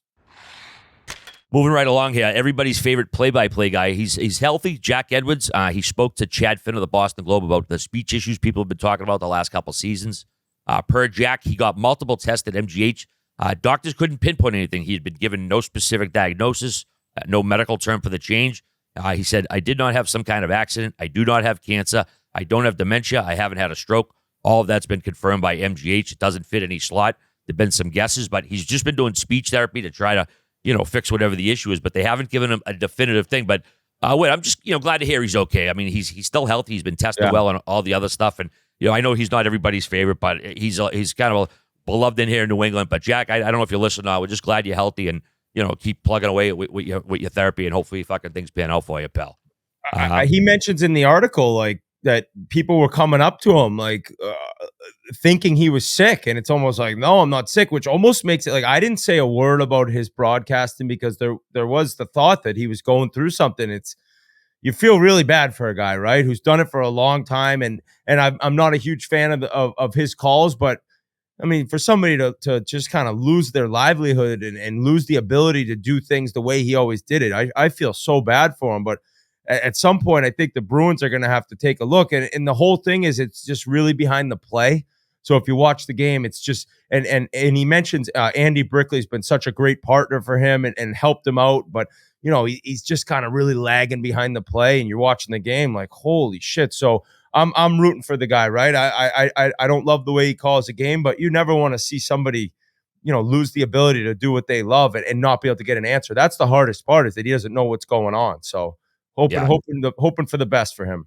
Yeah, frustrating as hell. So get well, Jack. We want to extend our sympathies to the family and friends of Paul D'Amato, who died last week at 76. D'Amato is a Massachusetts native who had a small but very memorable and influential role as Tim, Dr. Hook McCracken, and Slapshot. Just a small role in a classic movie, but it's just an epic fucking role. He was actually, the way his sideburns were, he was actually the basically influenced the Wolverine character when they reinvigorated the Wolverine character back in like the 70s in the comic book. Tim McCracken was the actual inspiration with the big fucking pork chops like there. Pretty wild little story. He was also shit. Yeah, it's pretty cool story. His nephew Thomas actually reached out to me to say thanks. With Chiclets, we gave him a nice little tweet and on the Instagram too, just to send our condolences there. He was also in the movie The Deer Hunter as well. If you never saw that, he had a small, very memorable role in that as well. Also want to extend our condolences to the family and friends of Kenneth Mitchell. He played Ralph Cox in Miracle. He passed away at just 49 years old from ALS, 5.5 years after his diagnosis. So a couple sad stories in the hockey world, the hockey film world, but just want to pass along our sympathies, condolences, and hopefully everybody's doing okay. But Biz, we got to get to your Monday afternoon, the match. You and DJ Khaled, you got to give us the lowdown on this. What went down? What an interesting character, man. I was with him for 4 hours. I don't think he asked me one question about myself. Oh, that's the worst, dude. Dude, I'll tell you right now, if you hang out with somebody and they talk about themselves the entire time. It wasn't even him talking about himself. It was him organizing this team of 10 people he had around him who were just capturing videos of everything he was doing it. They were editing it on in the spot. Like, it was just a wild scene. I'd never experienced anything like that, but he is certainly a ball of energy. Now, he was supposed to play a one-hole match against Charles Barkley for fun, and he lost the first hole. So he basically forced Charles to play him a best of 3. So he ended up winning the second and third hole, and he didn't stop talking about it the rest of the day. That's all he would talk about. So I kind of just joined as a member of his cult, and that's all I really talked about the rest of the day either, considering I was hanging out with him and I got sucked into his we the best vortex. But as far as the match is concerned, buddy, I got to meet Rory McIlroy, hang out with Max Homa, Rose Zhang, who is a phenom on the LPGA, as well as Lexi Thompson, who played in a LPGA qualifier at the age of 12 years old. Like, I didn't really know much. I don't know much about golf, but I was doing some research with the cheat sheets they gave us. I think she joined as a member of the LPGA, Lexi Thompson, when she was 15 years old. She has 2 brothers who have played on tour as well. Did you know anything about this Rose Zhang? I just remember hearing about her at Stanford, and it was like a Bedard coming up onto the scene. A Bedard. And then She's I think she won a tournament like immediately too. Like, she's a true phenom, and she gave you a tip, dude. I saw you stripe one, and then the guy who tweeted the video tweeted, "Yeah, he shanked the next one." Oh yeah, the one after the lesson I striped. But Rose Zhang, she was at Stanford and actually broke Tiger's record there. She won 12 tournaments, and even in one situation in 10 starts, she'd won 8 of them. Yeah. So that's just an absolute heater. I believe the only NCAA golfer to win back-to-back titles, NCAA titles. Has anybody ever done that? No, right? I don't know. Maybe it was just LPGA, and as you just touched on, in her LPGA debut, she won, and she was the first LPGA member to win her debut since 1952. So she has just, exceeded every expectation she had coming in, and she was a delight to be around. And where you talk about this Rory McIlroy, so the way that he was described to me, Immelman, who won the green jacket. Yep. He was with us, and I got to pick his brain. He's a great guy. He does the CBS broadcast as the lead anchor, and he described McIlroy as basically the Sidney Crosby, whereas like Tiger Woods would be the Wayne Gretzky. And just the way that he's conducted himself the entire time. So getting to hang out with him and just see the class that he oozes, the way that he's able to pipe the golf ball. Did you not say that, dude? Bud, it is fucking insane the way that he coils and generates power and pipes a golf ball. And he's tiny. he's a bit of a unit now. He was skinny when he came in, but he's jacked. But he's not a very big guy. Would you not say probably the smoothest swing on tour? I think that like there's a lot of golf fans and analysts who would say he's like the best driver of the golf ball maybe ever, or top 3. Like his swing is just so perfect, and every single time the balance, it's amazing to watch. I didn't watch the match, but I saw a highlight. He hits a driver, it lands like 3 feet from the hole on a par 4. He's hitting the ball 330 yards. He's like 5'7". So, I mean, another prodigy. I think like he was like 5 years old on TV in Ireland. Like they're just these guys that are just born to do something. And the thing about McIlroy is he hasn't won a major in so long. He had 4 so quick, and he just needs the Masters for the career Grand Slam. And it just seems like it's almost in his head a little bit. Maybe this year it can change, but he's kind of drawn some criticism this year because, and I think it's probably valid because he was all over the live guys, and then he kind of flipped his tune pretty quick and was like, all right, we're being too hard on him. I was too hard on him. So all the live lovers like hate him, and some of the tour guys are mad at him. But in the end, he's had to have his hand in like so many different aspects of pro golf when he really wouldn't have to, right? I don't think Tiger would have ever done that in his prime. He just said, give me my clubs and don't talk to me. So he's been like an ambassador to the game, and you got to give him respect for that. All class. And going back to his beginning, his father worked at a golf club. He was a bartender, I think, in the clubhouse. And so he would just hit up the range every day, right? You just go there and just have access to it. So you talked about the expectation of him being a phenom and coming in and just lighting the world on fire, but it's more about also the way that he conducts himself. You said about him being on fire for some of the live stuff. Immelman seems to think that he was probably at some point going to be offered about $700 million to join the live tour. That's pretty fucked up. To turn down $700 million. When Rory, and I don't know the exact age, I think it was 12 years old, but don't quote me, but it was right around, like say 12 to 14. His dad made a bet that he'd win the British Open by like year whatever. By the time he was like 21 or something. He put a future on his kid? Yes, and he did it. How much did he win? I don't know. I can Google it. It's incredible. Like that's how good he was. The dad got a future on him when he was his dad won 6 figures, it says. Oh my God. Good for him. But just like getting to hang out with them and hear them josh back and forth on the course and see the production that the match puts up. It's all brought to you by, I think, was it Capital One? And it was unreal, man. I don't know. I didn't really belong. I don't really know why I got the nod, but to everybody behind the scenes who set up that whole production, it was an incredible experience at a place called The Park. And it was in West Palm, much like where we went in Boston, where it's a public golf course and, you know, people can bring their kids there and they got like tennis courts. They got an unbelievable area where you can sit out and eat and enjoy the sun too. And it's just kind of a bit of a free for all and makes golf a really fun atmosphere there. So thank you to everybody who made it a pleasant experience. And I'll never forget the day when I got to hang out with DJ Khaled. So he was 15 and he made the bet that his son would win the Open Championship by the time he turned 26. He got a 500 to 1 odds, and he won it when he was 25. Wow, just remarkable. What do you think? It might have been higher, the odds, Whit? I mean, just because he was so young. I think he was that good. I think at 15 he was that good. I remember playing Royal Port Rush, and he grew up at like the club next door. In Northern Ireland, and we were playing the course, and it was really hard. I was with Mike Commodore, Henrik Zetterberg, and Jacob Markstrom, and everyone was struggling. You know, you missed the fairway; it's a lost ball. We're like, holy shit! And the guy's like, "You want to hear something that'll make you puke?" I'm like, "Yeah." He goes, "Rory McIlroy shot 60 here from the back tees when he was 13." 13 years old. Yeah, he was a legit prodigy. Like there was never a doubt on what he'd do. So it's pretty cool. Well, he won all the skins yesterday.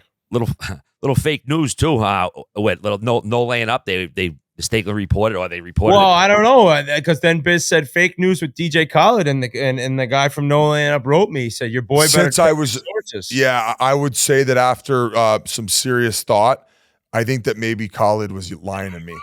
So to the No Laying Up podcast, my apologies for reporting fake news on my fake news. They were pretty pissed, when I sent that video out. They were like, well, our sources are saying. I bet you he did think he was playing, and that's probably why he roped Charles into doing an extra 2 holes and then wouldn't shut up. Well, when I saw your video, like addressing fake news, and you're just like, that's fake news, right? And he's like, yeah, I'm better than Charles Barkley. I'm like, I don't think he really addressed the fake news there. But as you said, I mean, this is a guy who has people carry him around places so his Michael Jordan shoes don't get dirty. So in the end, we're not really going to expect some reality coming out of DJ Khaled. I think he lives in a little bit of a He lives in his own bubble. Yeah. Jesus. That I'm now living in. I got a correction from last week. Jake Clemens as the nephew of Clarence Clemens, not his son. I fucked that up, so I want to give a correction there. Also, a reminder, Chiclets TV Toronto trip dropped last week. We finally saw the epic Pasha, that fucking fight video. It was as good as you described it with. Absolutely fucking hilarious. A lot of people are very disappointed, though, that Memes' sister didn't make an appearance. Danica Morningstar. A lot of people are chomping at the bit to see her biz, but a lot of comments that Danica wasn't there. A lot of disappointment. Yeah, sorry that we couldn't add Danica to your spank bank, you creeps. We're not putting Memes' sister online, so you got actually when we said her name, she's private on Instagram. She had 600 requests, all from dudes. So you fucking El Creepos following the Spittin Chiclets podcast. Go easy on Memes' sister.